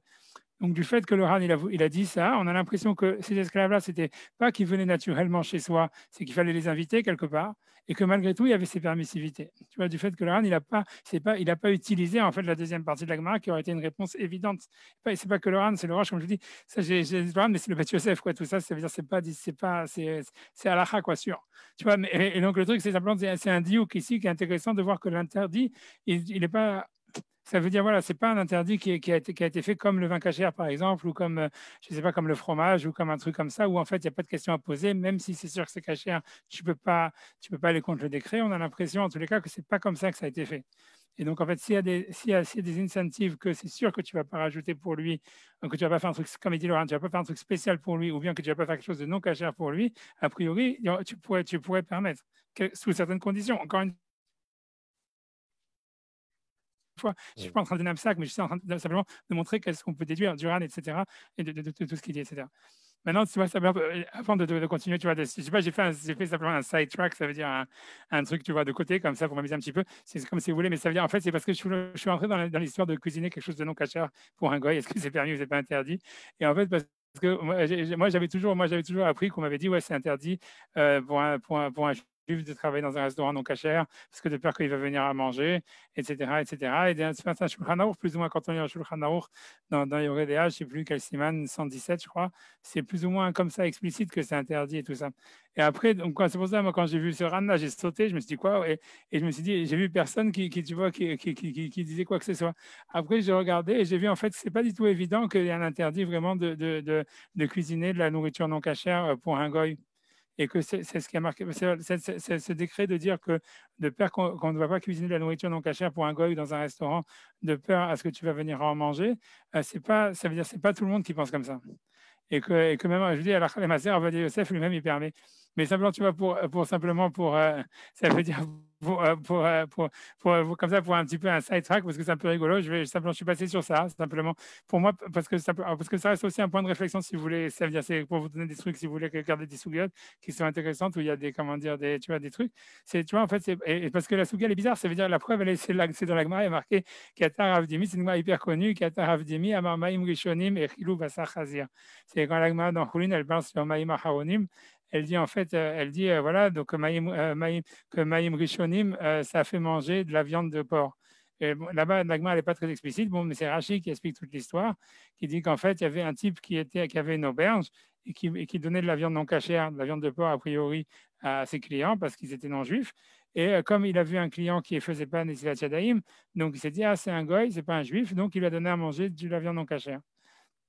En tous les cas, dans l'histoire, on voit que Rachi semble dire que, en fait, tu vois que la Gemara, en tout cas, c'est passé, Rachi semble expliquer la Gemara en disant que voilà, il y avait un type qui était juif, qui avait une auberge où il servait de la nourriture non cachère, où il cuisinait même de la nourriture non cachère, en fait, comment dire, à des non-juifs, et ça n'a pas l'air d'avoir été un problème.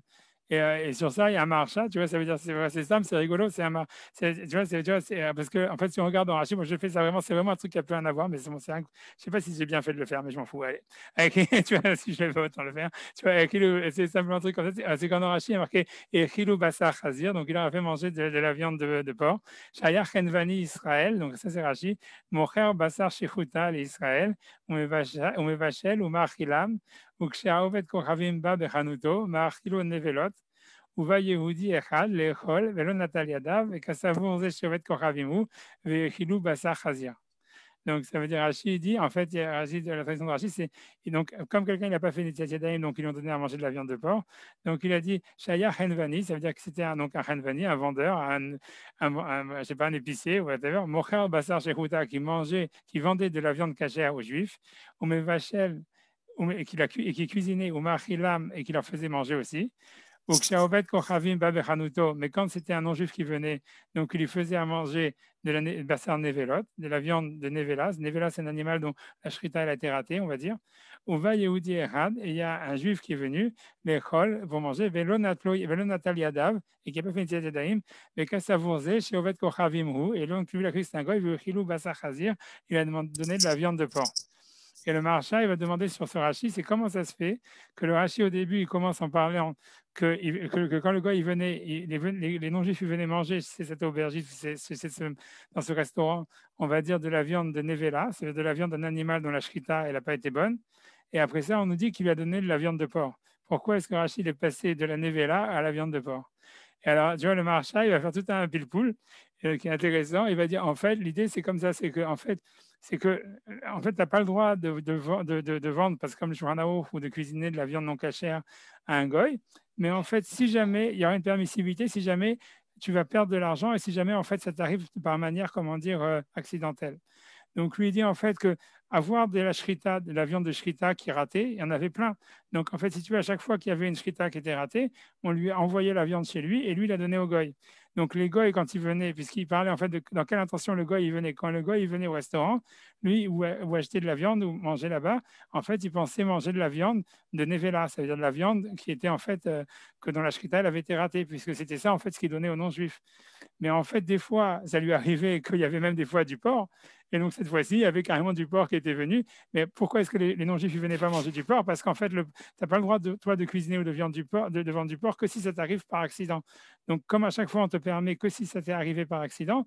Donc, en fait, c'est sûr que 80% de la nourriture non cachère que l'aubergiste y vendait, c'était de la viande dont la shrita l'avait ratée. Et 5 ou 10%, c'était le porc, puisque c'était beaucoup plus, plus fréquent quand on est juif et qu'on vend de la viande cachère, etc., de trouver de la viande, que de la viande non cachère dont la shrita a été ratée, que de la viande de porc, parce que retrouver de la viande de porc par accident, c'est bizarre. Ça veut dire qu'il faut être un chasseur et avoir capturé un porc par accident, quelque chose comme ça.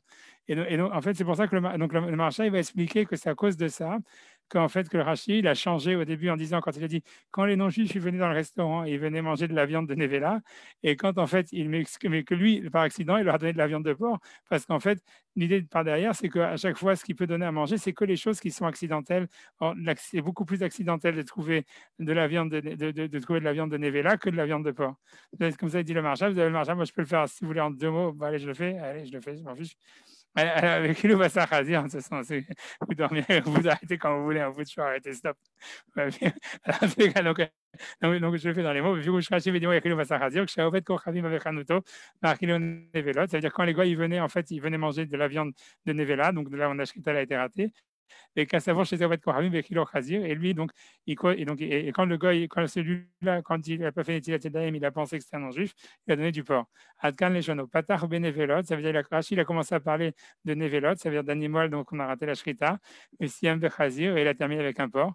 Alors, le marchand, il dit, Efshar, Shidikdek, les Fareshken. Donc, on peut dire que Rashi, il a fait attention de l'expliquer comme ça. Mishum Dasso, les Israël, Asot, Sechora, Binvelot ou Trefot. Puisque c'est interdit pour un juif, en fait, de vendre, mais après, en cas plus forte raison, de cuisiner, en fait, de la nourriture de Nevela. Ça veut dire, Nevela, c'est un animal dont la Shrita a été ratée et très face, donc il y aurait un défaut, quoi, qui me serait malade.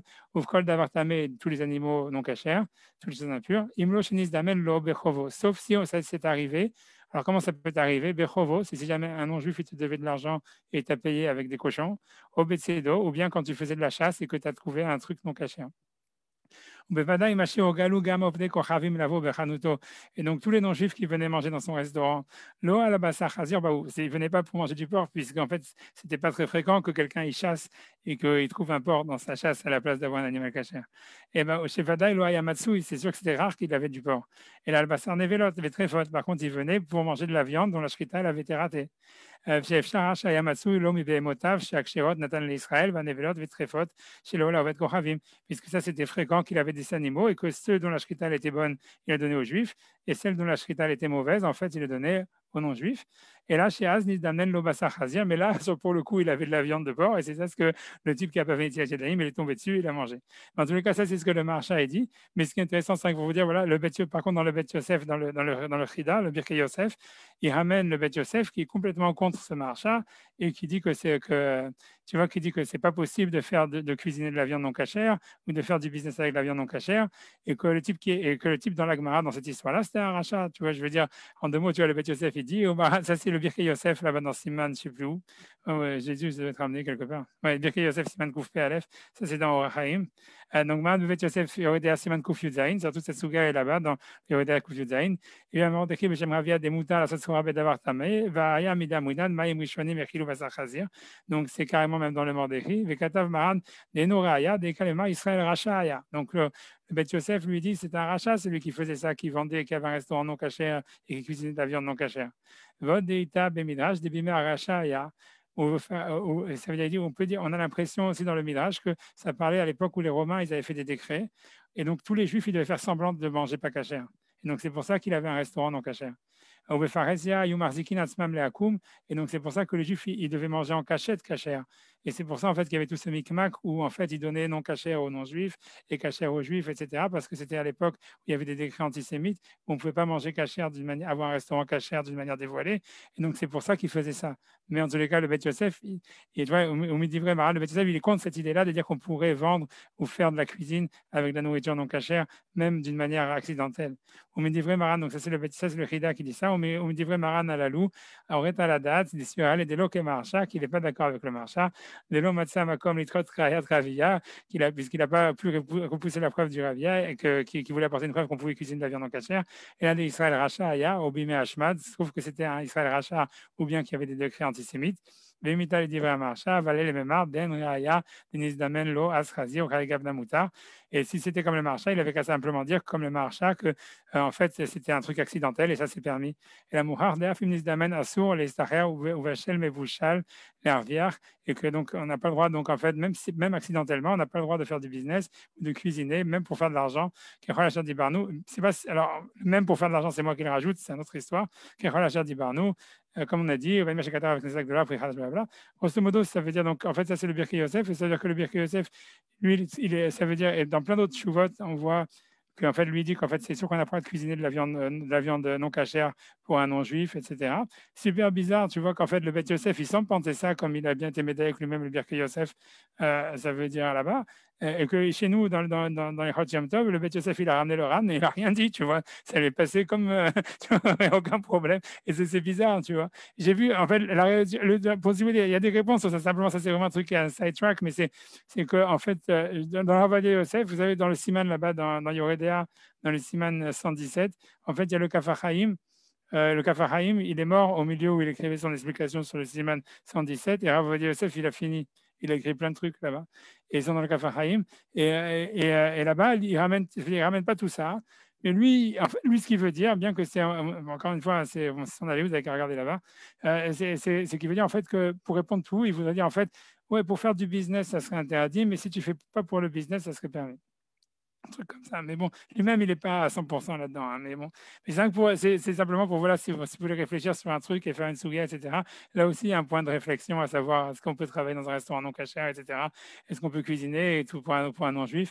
Que ici, le RAN, il semble dire que c'est complètement, comment dire, que c'est qu'il n'y a aucun problème, alors que là-bas, on a l'impression que le Bet Yosef, il semble dire que c'est complètement interdit. J'ai vu, bref, il y a beaucoup de contradictions comme ça, même dans le Siman 117, ce qui est super rigolo, si vous regardez là-bas, dans Rabbi Akiva Eger, il se contredit mamash, ça veut dire lui-même à un moment, il cite le Chida en disant que c'est sûr qu'on n'a pas le droit de cuisiner de la nourriture non cachère, etc. Et après ça, à un autre moment, il dit, oui, c'est sûr, je me demande si en fait ça serait permis si c'est pas toi le propriétaire de la viande. Ouais.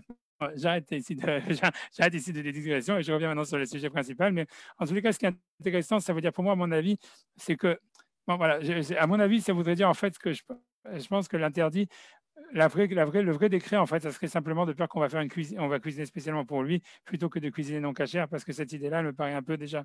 Voilà, c'est simplement encore une fois, c'était une remarque. Maintenant, donc, je vais essayer simplement d'expliquer, encore une fois, de parler sur un autre point. Après ça, je vais essayer de summariser tout, mais je fais simplement, tu vois, un peu des remarques à droite à gauche, tu vois, sur le Siman, etc. Ça veut dire, ce qui est intéressant, c'est par exemple que le Beth Yosef, il a dit, il y a un Beth Yosef très intéressant, très, très rigolo. C'est en fait, donc, parce que la grosse question qu'il y a, c'est, OK, disons que Yom Tov, tu ne peux pas inviter un non-juif, mais est-ce que tu peux lui envoyer à manger? Imagine, tu vois, tu es fier de ta dafina ou tu es fier de ton couscous et tout ça, etc. Et tu dis, voilà, je vais montrer à mon voisin, tu vois, qu'est-ce que c'est un couscous tunisien ou qu'est-ce que c'est une kaila, qu'est-ce que c'est un msorki. Et donc, tu es content, tu lui fais un msorki, tu as fait ton msorki, tu lui envoies du msorki à ton voisin. Est-ce que tu as le droit de faire ça pendant Yom Tov? Alors, alors, tu vois, donc, le Chod Chaim, c'est un Rishon, il dit non. Il dit, כתוב בחטאים לא ישלח לגוי דורון ביום טוב, לא פת ולא תבשיל. אם היה בדעתו לשלוח ביום טוב, même si, donc, si jamais il avait l'intention de lui envoyer pendant Yom Tov, שאי אפשר שלא ירבה בשבילו.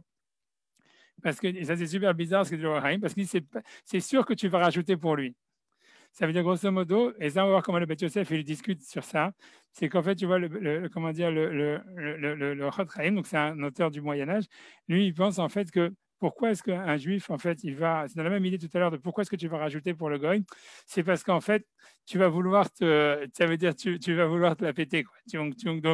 Donc c'est sûr que tu vas dire moi quand je lui ai envoyé à mon voisin, donc quand tu vas faire la sortie ou je sais pas quoi, tu vas en rajouter, sûr, tu vois, parce que tu veux vraiment montrer à ton voisin que c'est bon le sortie ou que c'est bon je sais pas quoi, etc. Donc c'est pour ça que même quand tu envoies à quelqu'un, lui il dit c'est sûr que tu vas rajouter. Moi, je suis un mot malais Jacques Dera et nous d'Afka les Israël, mais que ce qu'on peut rajouter autant qu'on veut, c'est que si c'est pour un juif, etc. Et après ça, tu dis, mais le Beth Yosef, il est cholek. Et ce qui est intéressant, bref, ça, j'ai pas envie de rentrer dans la discussion, c'est parce que le Beth Yosef, lui, pense que la peur que tu vas rajouter pour lui, c'est simplement, tu vois, si jamais, en fait, si jamais le type, il est chez toi à table et que c'est toi qui l'as invité, comme il a dit Laurent. Ça veut dire, si toi tu l'as invité, etc., etc., donc c'est là où tu vas dire, comme il a dit Laurent, il a dit, c'est quelqu'un que tu invites, quand tu invites quelqu'un, c'est parce qu'en fait, d'une certaine manière, tu veux te la jouer devant lui. Donc c'est sûr que tu vas rajouter, mais si tu ne l'as pas invité et qu'il n'est pas avec toi à table, il n'y a pas de quoi penser à ce que tu vas rajouter pour lui. Tu vois, ça veut dire, c'est pour ça que tu vois, après, quand j'ai regardé, parce que c'est un peu compliqué, mais voilà, en tout cas, ouais, après ça, bref, le rentrain, il parle du nougat, que c'est mieux quand on n'en fait pas beaucoup. Bref, mais en tous les cas, l'histoire, c'est ça, c'est qu'en fait, c'est intéressant de voir comment est-ce que pour le Beth Yosef et comme le Ran, en fait, l'idée en fait, de rajouter, c'est quand tu l'as invité parce que tu vas vouloir tu vas vouloir te la montrer, etc. Alors que, bon, selon, comment dire, selon le Rotraim et son des autres Rishonim, c'est plutôt en fait que même si tu l'invites pas, c'est pas que tu vas sentir une pression de lui, c'est que même si tu vas lui inviter par cadeau, encore on a peur que tu vas vouloir te la jouer, etc. Bref, tu vois. Maintenant, voilà. Donc maintenant, après ça, donc simplement, donc il y a j'avais des autres points, mais j'ai oublié ce que je voulais dire entre parenthèses. Moi, j'ai arrêté bientôt. Sinon, je veux dire, le principal permissivité, vraiment, et ça, c'est la permissivité, tu vois, complètement bonne, que tu vois, c'est pas moi qui l'a faite, donc elle est 100% vraie. C'est le Mishnah Berurah, c'est le Biur Halacha, qui dit un super grand chidouche, mais tout ça, à mon avis, pour comprendre ce chidouche, tu es obligé de dire tout ce que j'ai dit avant. C'est parce que, en fait, le Biur Halacha, le Mishnah Berurah, il va dire un super grand chidouche. Il va dire, si jamais toi, ça te fait de la peine, ça veut dire ça t'empêche ta simchat yom tov. C'est ton goy, c'est vraiment le goy, c'est vraiment ton ami. Et ça te fait de la peine qu'il soit pas là. Et ça te fait que ta simchat yom tov, elle est pas grande parce que tu n'as pas pu l'inviter. Alors il dit tu as le droit de l'inviter. C'est pas moi qui l'a dit, c'est la Mishnah. Et c'est un ridouche super gros de dire ça. Ça veut dire, c'est pour ça, tu vois, moi je vais le faire dans les mots, tu vois, ça veut dire, il dit que si jamais, ça veut dire le Mishnah Berurah, il dit si jamais, alors il va dire comme ça, Asur Lazmino, c'est le bio à la il dit Asur Lazmino, moi j'ai évi Beshita Mekubetset, Beshem Arashba, Mashma Desvela, Filou, Aïdeza, Eva Asur, ça veut dire, normalement c'est interdit d'inviter un goy, même si tu penses qu'après ça, à cause de ça, il va te haïr. Et la raison, a priori, c'est parce que plus le goy, en fait, parce que lui, il prend l'histoire que tu vas rajouter pour lui parce que tu as peur qu'il te haïsse. Donc, tu as plus de chances encore de rajouter, tu vois. Mais imlo, שהעניין נוגע לביטול שמחת יום טוב. tu vois, tu vois, il dit, יש להקל, ça veut dire להזמינו לאכול ממה שהכין לעצמו. C'est ce que dit le Mishnah Berurah. Ça veut dire si toi, ça va t'enlever ta Simchat Yom Tov parce que tu n'as pas pu inviter le goy, alors à ce moment-là, tu peux te mettre à condition que tu cuisines pas pour lui. Ça veut dire que tu rajoutes pas pour lui. Parce que tout l'interdit, comme on a vu, c'est de rajouter pour lui. Donc si tu sais que tu vas pas rajouter pour lui, tu peux l'inviter si tu sais que tu peux te contrôler, quoi, on va dire. Si tu sais que ça va te rajouter de la Simchat Yom Tov. Et c'est un super grand chidouche. Ça veut dire, ça, si moi j'avais dit ça, tout le monde m'aurait dit, ah, c'est un réforme et tout ça, etc. Comme on dit moderne orthodoxe. Là, là. Tu vois, mais ça veut dire, mais ça veut dire, mais ça veut dire que le truc, c'est parce que, c'est parce que, c'est pour ça, et tu dis, mais qu'est-ce qu'il a sorti ça, le Mishnah Berurah? Moi, à mon avis, ça veut dire, la Zohar, elle est parce qu'en fait, tout ça, c'est parce que tout ça s'est passé avec tout ce qu'on a vu dans le RAN, etc. avant. C'est-à-dire qu'en fait, comme on voit que on permet, si jamais c'est des domestiques, on permet d'inviter, si jamais il n'y a pas, en fait, ça veut dire il n'y a pas les, comment dire, les problèmes que tu vas cuisiner non cachère pour lui ou que tu vas faire quelque chose de spécial pour lui. Donc à ce moment-là, Eloran, il a permis au niveau des domestiques. Donc ça veut dire que ce n'est pas un décret qui a été fait across the board. Ce n'est pas un décret qui a été fait, comme je vous dis, comme le vin non cachère. C'est plutôt un décret comme le lait non cachère. Et que donc à partir du moment où tu vois que toi, tu sais que tu ne vas pas le faire pour une raison ou pour une autre, bon, et là, tu vois, il rajoute une autre raison, tu vois, voilà, parce que c'est la Simchat Yom Tov. Alors ça y est, tu vois, puisqu'au fond, derrière, il n'y a qu'un interdit rabbinique qui est en jeu au maximum, tu vois, puisque comme on dit, même si quelqu'un va cuisiner pour un jour de semaine ou va cuisiner pour un goy, en fait, il ne va pas pouvoir transgresser l'interdit de la Torah puisqu'il y a toujours Asvar de Oil par derrière. Et donc lui, il veut dire que c'est un décret sur un décret et compagnie, comme il a dit le RAN. Donc c'est pour ça qu'en fait, c'est-à-dire tu cherches, tu vois, cherches, tu peux trouver des permissivités. En tous les cas, le bio halakha, il a dit ça, c'est pas moi qui l'ai écrit. Et c'est un grand chidouche. C'est-à-dire moi, je sais rien, je sais pas comment est-ce que lui, tu vois, c'est-à-dire, je sais pas, il faut avoir vraiment beaucoup de guts pour sortir un truc comme ça. Tu vois, out of the blue, ça veut dire vraiment sans rien. Ça veut dire comme ça, quoi. Je veux dire, c'est super, tu vois, je sais pas, moi je suis super impressionné. Enfin, bref, en tous les cas, sinon, à part ça, dans le Magen Avraham, lui donne une permissivité, comme je vous ai dit, qui est plus, a priori, ça veut dire qu'il est plus en ligne avec ce qu'on a étudié, avec ce qui a marqué dans la Souria, qui est de dire en fait que si jamais toi, tu as déjà tout préparé avant, et que maintenant tu as fini de préparer Yom Tov, et que donc tu as de quoi lui donner à manger de manière royale, quoi, tu pourrais l'inviter. Ça, c'est ce qu'il dit le Magen Avraham. Et tu vois, c'est comme si vous voulez, si tu vois, le début, on s'en fout un petit peu, ça parle d'autre chose, ça parle de comment transgresser quelque chose dans mais si on va partir de la deuxième ligne, tu vois, dans le Magen Avraham, il dit, venir Eli leakel bizmanenu, shen lanu eshtaimura, il dit, achar shetiken kol sorche seuda, une fois que tu as fini tout le cuisiner, samouk le seuda, et que voilà, c'est le moment du repas, mutar la azmino, tu peux inviter. Ouais, mais il dit après venir Eli d'Afkash lo edato à l'Afkodem Seuda, parce que dit, tu vois, parce que dit, tu vois, ça veut dire il faut que tu sois, mais il rajoute, tu vois, mais ok, mais il fallait pas que tu aies cette intention avant le repas, parce que si tu avais l'intention de l'inviter avant le repas, donc c'est sûr que tu as rajouté pour lui, tu vois. Alors, c'est pour ça dit que Shakumba et là, ça montre les soudas que si un gars il passe à côté à un moment du repas, que tu dis, ah, je ne savais pas qu'il était là, et tu dis, ah, je peux l'inviter parce que tu as déjà fini de cuisiner. Mais tout ça, c'est basé avec la logique qu'on a dit avant, avec l'histoire des chiens, que si jamais tu as une carcasse à leur donner, donc tu peux cuisiner, tu peux rajouter. Donc, en fait, même si tu as rajouté, c'est pour ça que c'est comme si tu as quelque chose à leur donner, même si tu as rajouté pour lui, en fait, tu n'as pas transgressé l'interdit. Donc, tu vois, lui, tu vois, encore une fois, le Magen Avraham, tu vois, il n'est pas clair du tout dans ce qu'il veut. Tout le monde lui saute dessus de qu'est-ce que ça veut dire. Tu vois, que ça veut dire que tu n'avais pas l'intention avant, mais qu'il est passé après. Mais encore une fois, on voit que moi, ce que je vois de cette histoire-là, c'est qu'on voit qu'il y a l'interdit, il n'est pas across the board. C'est pas qu'il y a un interdit, un décret, on ne peut pas inviter un goy Yom Tov. Tu vois, c'est qu'il y a un problème de le faire parce qu'il y a, si jamais il y a un problème, il ne faut pas le faire. Mais si jamais quelqu'un il sait que pour une raison ou pour une autre, tu vois, c'est pas nogéa, ça veut dire tu vas pas cuisiner pour lui, tu vas pas rajouter pour lui, tu vas pas en fait, tu vas pas lui faire quelque chose de non cachère. À ce moment-là, ça veut dire tu pourrais permettre d'inviter. C'est pour ça que moi, ce que je pense en réalité, c'est que si quelqu'un utilise le disclaimer de dire voilà, je t'invite, mais sache que je vais rien cuisiner pour toi, etc., parce que c'est Yom Tov, moi, je pense que tout ça, ça montre que cette phrase-là, elle marcherait aussi dans le cas où le type, on l'invite. C'est pas que si jamais le type, il est venu par lui-même. Entre parenthèses, bon, tu vois, ça veut dire grosso modo, je veux dire, tu vois, le Sharatioun, il n'est pas d'accord avec cette permissivité du Magen Avraham. Mais encore une fois, moi, j'ai pas envie je vais m'arrêter là, j'ai pas envie d'entrer dans l'histoire du Rambam, etc. Voilà, après ça, j'ai simplement ramené le Shulchan Aruch, comment tel que c'est ramené, etc. Bon, voilà, je vais m'arrêter là parce que je pense que vous êtes déjà assez saoulé. Et voilà, voilà, je pense, voilà. Donc, grosso modo, voilà. Donc, ça veut dire, grosso modo, c'est-à-dire la grande permissivité, si vous voulez. Moi, je pense comme ça. Je pense que déjà, déjà, il y a le bio halakha, c'est un super gros éther qui dit que si jamais ça va casser la Simchat Yom Tov ou ça va te rajouter de la Simchat Yom Tov d'avoir le goy à table, c'est permis, il permet. Mais il faut que tu fasses attention de ne pas faire quelque chose de spécial pour lui. C'est ça le gros truc. A priori, cette idée de ne pas faire quelque chose de spécial pour lui, ça veut dire pendant Yom Tov, ça voudrait dire a priori une autre casserole. Ça veut dire si jamais tu fais un couscous ou tu fais un msorki, tu peux rajouter a priori de la viande dans le msorki, puisque tout est dans la même marmite et tout ça, etc. Mais ce que ça voudrait dire, en tout cas, il faut faire attention de ne pas faire un truc spécial pour lui. Il faudrait que tout ce que tu cuisines, tu vois, il faut que ça soit pour tout le monde, en tous les cas, et tout le monde mange de tous les plats, et que tous les plats, ils sont faits pour tout le monde, quoi. Et ça serait ça la seule chose. Après ça, une fois qu'il y a ça, il n'y a plus l'interdit. Et après, a priori, et voilà, pour Simchat Yom Tov, tu peux permettre. Après ça, il y a l'autre idée encore, tu vois, comme du Magan Avraham, d'avoir déjà cuisiné avant. Si tu as déjà cuisiné tout pour Yom Tov avant, a priori, il y aura une permissivité de ce côté-là, d'inviter un goy aussi. Et voilà, moi, voilà, je ne sais pas quoi d'autre ajouter encore, etc. Voilà, c'est tout ce que j'avais à dire. Donc voilà pour expliquer ça. Moi, je pense aussi que si on peut dire le disclaimer en disant, voilà, je t'invite parce que, tu vois, parce que voilà, c'est whatever, mais en fait, en tant que juif religieux, on n'a pas le droit de cuisiner pour toi, etc. Donc, il ne faut pas que tu me demandes, tu peux dire ça avant Yom Tov, plus à manger ou quoi que ce soit, parce que je ne peux rien faire de spécial pour toi, et que le type, il accepte, ça devrait marcher, ça doit rajouter dans le Ether, puisque c'est marqué dans la Gemara et ça doit rajouter dans la permissivité. Voilà, donc si quelqu'un fait ça, je pense qu'avec ça, on pourrait permettre. Voilà, quoi, c'est ça. Bon, voilà. Voilà, voilà. Razak, razak.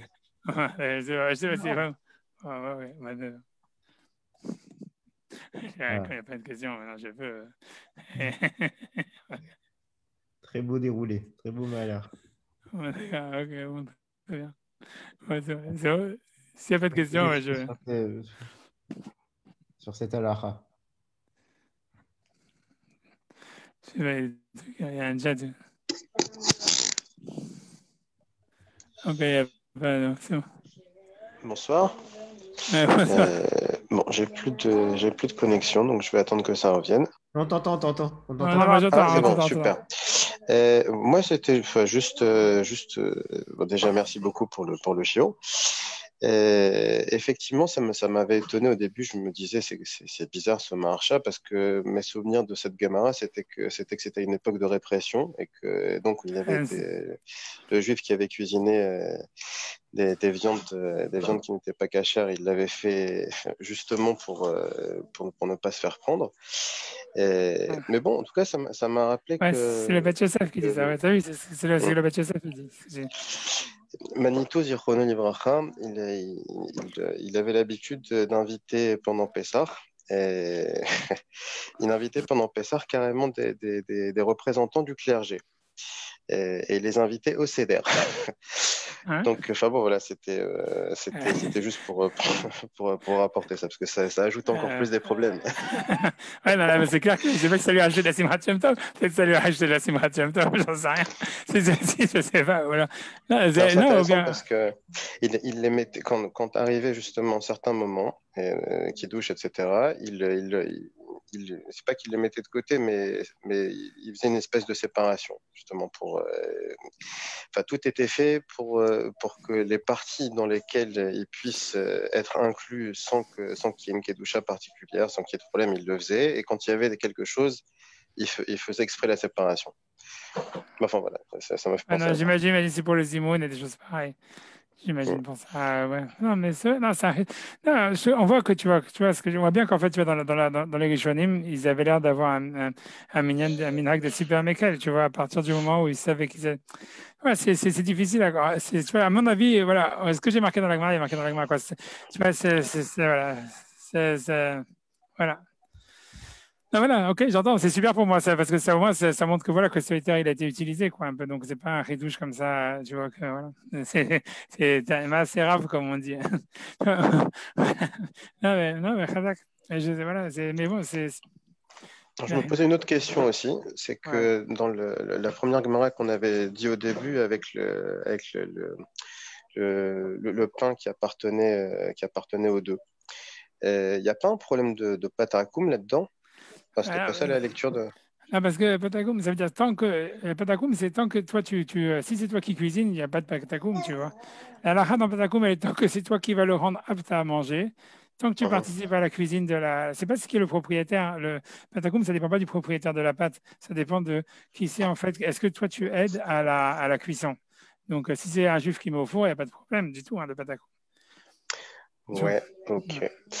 Et dernière question, ça m'a un peu étonné, c'est que pour l'histoire du lait, hein, donc le fromage, on a une takana, même si j'ai entendu qu'il y avait quelques communautés bizarres, enfin pour nous bizarres en Italie, qui n'avaient pas pris cette takana. Bon, et pour le lait, a priori, enfin pour les poskim ashkenazim, ça a l'air d'être une takana dans la Gemara. C'est pas.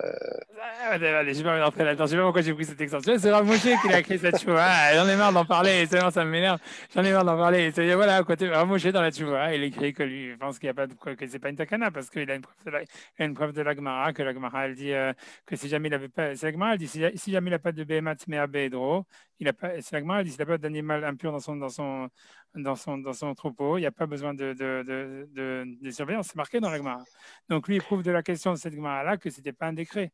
Parce que sinon, la Gemara, elle n'aurait pas dû dire ça. Le décret, tu vois, il devrait y avoir une surveillance quoi qu'il arrive. Donc, c'est pour ça. Mais on Alors, a moi, quand j'ai pas même dit. une.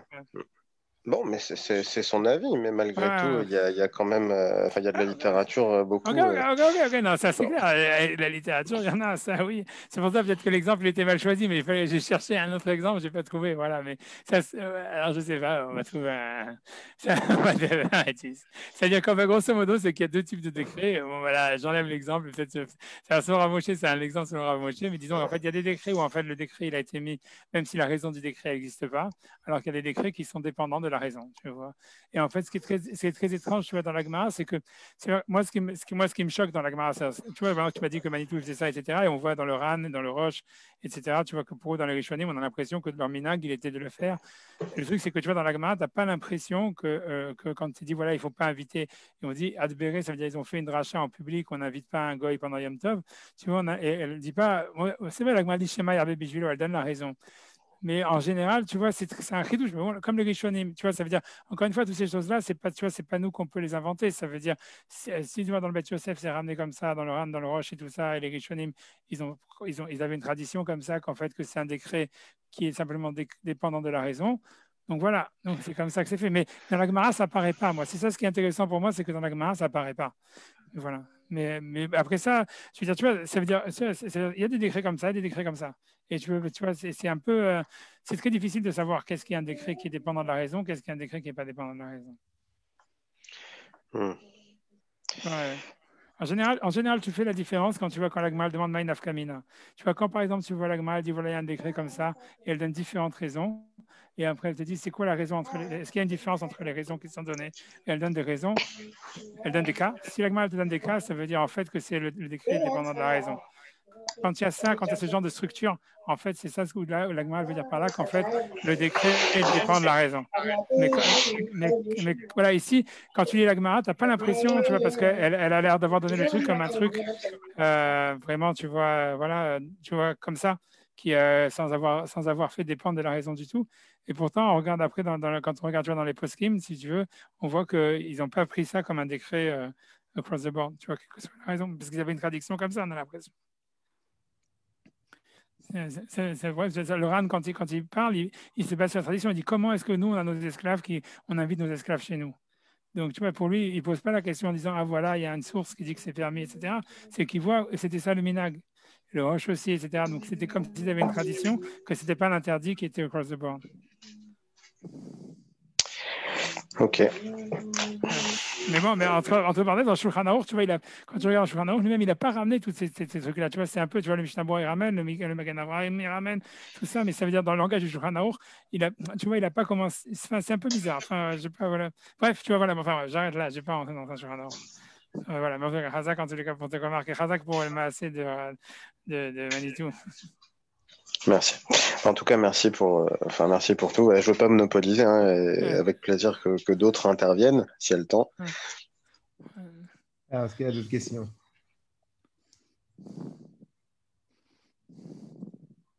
Bon. Ça va. Alors, bon. En tout cas, merci beaucoup. La Matzah Shiramotzi. Pendant Shabbat, je dis, pendant Shabbat, pendant les Seudat Shabbat, pour les Seudat Shabbat.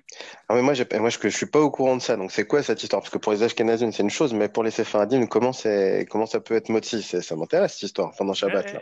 Non, c'est pas que la matzah, c'est même la maisonnote et tout ça. C'est-à-dire que, tu vois, c'est un prix c'est un truc à pas d'or, mais moi, comme si je passe. Non, c'est pas. Ouais, non, mais c'est ouais, un prix halal, mais ouais, c'est pas que le prix halal, je vais te montrer Oui. plein d'autres. L'idée derrière, c'est que quand. Ce qui est marqué dans le journal, tout maisonnote qui a une tourita de Naïm de Nahama, ça veut dire qu'il y a une sourate de pain. Si tu es couvert à Seouda dessus, tu fais moti. Ça, c'est marqué dans le Shulchan Aruch. C'est la skama. Maintenant, c'est quoi couvert à Seouda?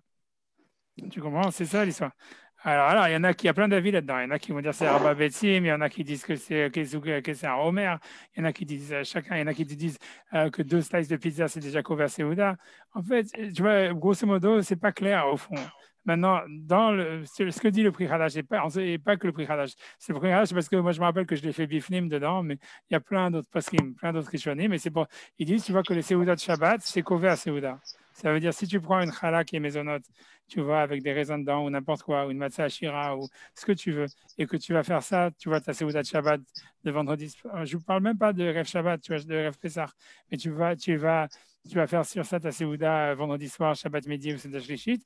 Tu fais motzi parce qu'en fait, le fait que c'est un chiyuv ou c'est une mitzvah de faire les Seouda de Shabbat, ça s'appelle Kover Seouda. Et à partir du moment où tu utilises un pain qui a une tourita de Nahama, c'est-à-dire qui a une suata lechem, à ce moment-là, tu fais motzi dessus, tu vois, c'est tout. Et je veux dire, moi, ce que je sais de mon expérience à moi, c'est qu'avant, moi, je ne suis pas si vieux que ça, mais moi, ce que je me rappelle, c'est qu'avant, tout le monde utilisait des chalotes sucrées pour faire motzi pendant Shabbat. Et que ça veut dire que la mode, tu vois, des matzot à l'eau et compagnie, de faire de saouler tout le monde avec ça, c'est un truc super récent qui est venu, comme je dis, c'est venu avec Ravad Yosef, mais je pense pas que c'était ça. Moi, j'en sais rien, peut-être c'était un minac différent, mais moi, j'ai pas des souvenirs où avant les gens ils étaient macpides sur ça. C'est tout ce que je veux te dire. Et en tous les cas, sinon, ça, c'est Mitzad Aminag, si tu veux, d'après ce que moi je me souviens. Maintenant, à part ça, moi, je dis, dans la littérature, il y a des tonnes, tu vois. Même Rav Yosef, lui-même, il le ramène en ce qui concerne pour ce Dashlichit, de le faire sur la Sachira, de faire un motzi. Ça, Rav Yosef lui-même, il le dit, il te ramène là-bas. Tu regardes dans le Hazon Ovadia ou dans la Kout Yosef, tu vas avoir une tonne, tu vois, de Maramekomot, tu vois, une tonne. Moi, ma question, c'est sur le shiur. Ça veut dire, est-ce qu'on peut considérer comme si qu'on faisait moitié sur une challah et même on prend même, à la limite, même un kazaït? Ah ouais, kazaït, a priori, tu vois, ça veut dire dans le prix Hadash, je pense qu'il dit ça, il dit kazaït, il dit, tu vas prendre kabetza, fais kabetza, tu vois ce que je veux dire, mais tu n'es pas obligé de manger arba betsim, tout ça. Tu n'es pas obligé de manger la shiur parce que c'est kova basmo. Et même ce truc-là d'arba betsim pour kviyut seouda, c'est pas mouskam, ça racole. Je te dis que c'est pas mouskam, ça veut dire. Quand tu vas parler à plein de poskim, tu vas parler à. Moi, je m'appelle, j'avais parlé à Ben Senabachou, c'est qu'on allait voir et tout ça, etc. Il savait, je te dis franchement, j'ai beaucoup parlé avec David Feinstein, Ben Senabachou et plein d'autres avant, tu vois, que j'ai oublié leur nom.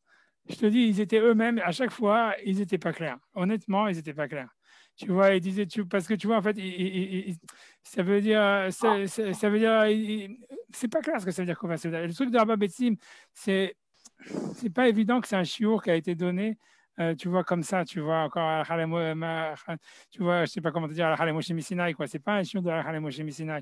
Ça veut dire, il semblerait que si jamais quelqu'un, tu vois, tu vois, le plus, c'est, tu vois, dans la pizza où il y a tout le monde qui commence à s'exciter, tu vois. Ça veut dire, ce que je me rappellerai toujours dans ma choule, c'est que tu vois, les gens ils ont commencé à dire ah ouais, je vais être McPit, tu vois, de faire un motzi sur du pain, sur des pitotes et tout ça. Je vais pas aller à la maisonnote, mais ils faisaient motzi sur la pizza. Ça, je comprendrais pas comment ça marche, mais caca, tu vois. Mais tu vois, mais c'est les mêmes débiles. Et tu vois, mais ça veut dire, mais ça veut dire le truc c'est ça, ça veut dire voilà, même dans la pizza et tout ça, alors ils te disent voilà 2 slices de pizza, 3 slices de pizza, il n'y a pas un babetsim dans 3 slices de pizza. Et il y en a plein qui te disent, ouais, c'est Kovaceouda, et sur plein de choses, tu vois. Qu'est-ce que je te dis? C'est pour ça, a priori, le din de Kovaceouda, ce n'est pas un din clair. Et a priori, ce qui est clair en tous les cas dans des poskim, rishonim, et des haronim, ça veut dire, comme je regarde dans les Yakut Yosef et tout ça, ils te ramènent toute la liste, et tu as qu'à aller regarder les films, tu vois, qui le disent, c'est que Seouda Shabbat, c'est Koveas, c'est marqué, c'est un truc mouskam, tu vois. Pas dit que tout le monde est d'accord avec ça et que je ne vais pas trouver 3 poskim qui sont contre ça, mais c'est sûr que c'est un dîne très, tu vois, très mousquin. Alors, c'est marrant parce que personne n'en parle sur cette question pour le Shabbat qui est RF Pessar. Personne, à chaque fois, ils ramènent tous les shiurim entre 160 et et 230 grammes, avec toutes les options, mais ils sont tous en train de dire enfin, tous les gens qui compilent Ouais. la faute. Ouais, ils font tous un peu métier, mais tout ça. Ok, non. Qu'est-ce que je te dis? C'est parce qu'ils veulent démarrer. J'en sais, bon, on peut regarder. Je l'une derrière, je t'enverrai. Mais tu vois, c'est ce que je te dis, je t'enverrai. Mais c'est ok si tu veux faire. Non. Mais je te dis, moi, c'est ce que j'ai entendu. Moi, c'est ce que j'ai, tu vois, ce que j'ai entendu de mes rabbinim, plus ou moins. Tu vois ce que je te dis, ce que j'ai entendu. Je te dis, j'ai l'impression même, tu vois, moi, tu vois, j'ai entendu des élèves de Rav Moshe, tu vois, ça, parce que moi, j'ai pas connu, mais des élèves de Rav Moshe tu vois, qui étaient très proches, qui disaient que, tu vois, que quand tu demandais à Rav Moshe Stam sur c'est quoi Kviyut Seuda, il faisait lui-même une différence à quel moment de la journée tu étais, tu vois. Ça veut dire, lui, il voulait dire, tu vois, qu'un petit déjeuner, tu vois, lui disait, ouais, un bagel, c'est déjà, ça va déjà Kova Seuda. Il pensait que le soir, pour être Kova Seuda, c'était plus. Et tu vois, et ça dépend à quel point tu as faim, tu vois. Pour lui, en fait, mais je te dis, Rav Zena Bachel, c'est dans le même genre, c'était vachement lié aux habitudes alimentaires de l'endroit et de la personne. Qu'est-ce que ça s'appelle ça, Kova Seuda? Parce que tu vois, le truc, c'est qu'aujourd'hui, tout le monde snack toute la journée, tu vois ce que je veux dire? Ça veut dire, non, mais c'est ça l'histoire. Alors, je sais, tu vois, qu'est-ce que tu veux que je dise? Alors, c'est ça. Je sais, tu vois, que Ramogé, il est connu pour une fois pour avoir dit à un avrech, tu vois, qui est très, très rachouf, qu'il avait demandé, il avait montré 3 crackers, et il lui a dit, il lui a dit, est-ce que je suis convaincu sur ça? Il a dit, oui, toi, tu es convaincu sur ça parce que tu manges rien. Et tu vois, et c'est vrai, tu vois, mais ça veut dire, il a fait faire birkat et tout ça dessus. Pas sur des crackers, mais c'est vrai, sur des crackers, avec, je sais pas quoi, avec 3 bouts de fromage, un truc comme ça. Il a dit, ouais, pour toi, c'est une glue de Séouda. Parce que, tu vois, voilà, donc je sais pas, tu vois. Et je te dis, après, quand j'ai demandé à plein de rabbinim, je te dis, franchement, je ne me rappelle plus des noms, mais à chaque fois, j'ai jamais eu des réponses très claires, tu vois. Et c'est sûr que, tu vois, le plus simple, c'est de dire, voilà, de dire Abba Betsim ou je sais plus quoi, et voilà, avec la farine, sans la farine, tout ce qui est marqué après dans cette littérature là-bas. Mais eux-mêmes, tu sais pas d'où est-ce qu'ils l'ont sorti, tu vois. Enfin bref, tu vois. Voilà, mais bon, j'ai pas envie d'entrer, c'est comme si le Khavissa, tu vois, ça va, fais ce que tu veux, tu vois, je veux dire, si tu veux manger plus, mange plus, tu vois. Alors, j'ai quelqu'un qui est parti, qui m'a laissé une question. Ouais, Voilà, si jamais il y avait le temps et que c'était rapide, ouais. il disait, je sais que c'est déjà passé, mais c'est quoi le but de Nirtsa? Ouais, je te disais, venir ça, c'est a priori, c'est comme si, a priori, c'est de ramener la Kedusha du Korban Pessah, tu vois, dans le Seder. Tu vois, c'est ça l'histoire. Et c'est de redonner, tu vois, comme sur une dimension. Tu vois, toute l'histoire de Nirsa, elle est basée avec, c'est lié avec l'éternité. Tu vois, ça veut dire. C'est pour ça que je te dis qu'au fond, quand tu regardes, tu vois, dans le Yarbet, quand tu regardes même, tu vois, comment dire, tous les piyutim, tu vois, en fait, qu'il y a après le Seder, il y a plein de il y a plein de mefarshim dessus, etc. Et il y a un sens kabbalistique, il y a un sens. Pipchat, etc. Mais l'idée principale, c'est, tu vois, grosso modo, de retrouver la Gdusha, tu vois, du Korban Pessar. C'est pour ça qu'il y a le Piyut, Vamartem, Zevar Pessar, tu vois, Chad Gadia, tout ça, en fait, c'est lié avec le Korban Pessar. C'est de retrouver la Gdusha, en fait, la Dvekut qu'il y avait dans le Korban Pessar, à travers les Piyutim. Et en fait, ils sont tous liés avec ça, tu vois. Donc après ça, c'est un peu comme le cours que j'ai fait la semaine dernière, quoi. Ça parle de ça. Après ça, comment c'est quoi la Gdusha du Korban Pessar? Alors, tu vois, c'est l'annulation du Yetzer Hara. Et tu vois, alors, comment c'est l'annulation du Yetzer Hara? C'est justement, tu vois, c'est quand tu tournes la page, quoi. C'est agrandi, on va dire. Ça, c'est ce que j'ai dit la semaine dernière, mais il y a plein d'autres choses. Mais l'idée générale de Nirsa, c'est en fait, c'est de retrouver la Gdusha du Korban Pessar, tu vois. Et a priori, c'est un endroit, c'est un moment très chachouv. Ça veut dire, c'est un moment, c'est sûr que c'est très difficile à dire, mais ça va être le moment, ça va être le point culminant du Korban Pessar, puisque c'est ce qu'on dit, El Maftirin Ahara Pesach Afikoman et tout ça. Ça veut dire en fait que c'est la fin du Korban Pessah qui est le plus important. Tu vois, c'est le fait, c'est à ce moment-là, on peut goûter le Korban Pessah, c'est quand tout est fini et qu'on n'a pas le Korban Pessah. Tu vois, c'est un peu ça l'idée. Et le Nirtza, c'est de retrouver ça, tu vois. De retrouver, tu vois, c'est retrouver, si tu veux, le Korban Pessah à travers l'absence du Korban Pessah, quoi, si tu veux, voilà. Si on fait dire en 2 mots, voilà, une question. Tu vois, mais c'est comme je dis, c'est le cours de la semaine dernière, il parlait que de ça, tu vois, c'était que le cours de la semaine dernière, t'es sûr de ça. Ouais, t'as qu'à regarder. Ça veut dire, mais voilà. Mais ça, principalement, c'est lié avec l'histoire d'Israël, tu vois, avec le Khan Miyodéa, tous ces machins-là, c'est des étapes. Encore une fois, c'est l'histoire c'est recadrer en fait le Korban Pessah dans son histoire personnelle, dans l'histoire d'Israël, et de retrouver la Kedusha du Korban Pessah, qui est l'annulation du Yetzer Hara, grosso modo, qui est en fait la venue messianique, puisqu'en fait, quand la venue messianique, c'est en fait la destruction du Yetzer Hara, et ça se fait étape par étape. et que le Seder, chaque Pessah, c'est une étape de l'instruction des Sahara. C'est ce que ça veut dire Hadni Yoder, Hadani Yoder et tout ça. Le fait que tout est décomposé en différentes étapes.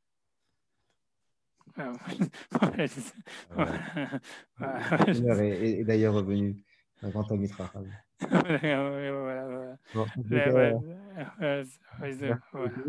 Et on se donne donc rendez-vous mardi prochain à 20h45. Je ne sais pas si il fera sur Chemini ou l'Homer ou. On va voir. Okay. Ça va faire ça que j'avais sa mère, récolte tout. Et merci d'avoir écouté. En tout cas, voilà, ceux qui voulaient écouter regarder la Souga, les mots dans les mots, c'est une Souga super intéressante, etc. Et il y a beaucoup de quoi parler dessus. Voilà. Bon, allez. Moi, merci beaucoup. Merci à vous. Allez, écoute tout. Ah oui, Shabbat Shalom.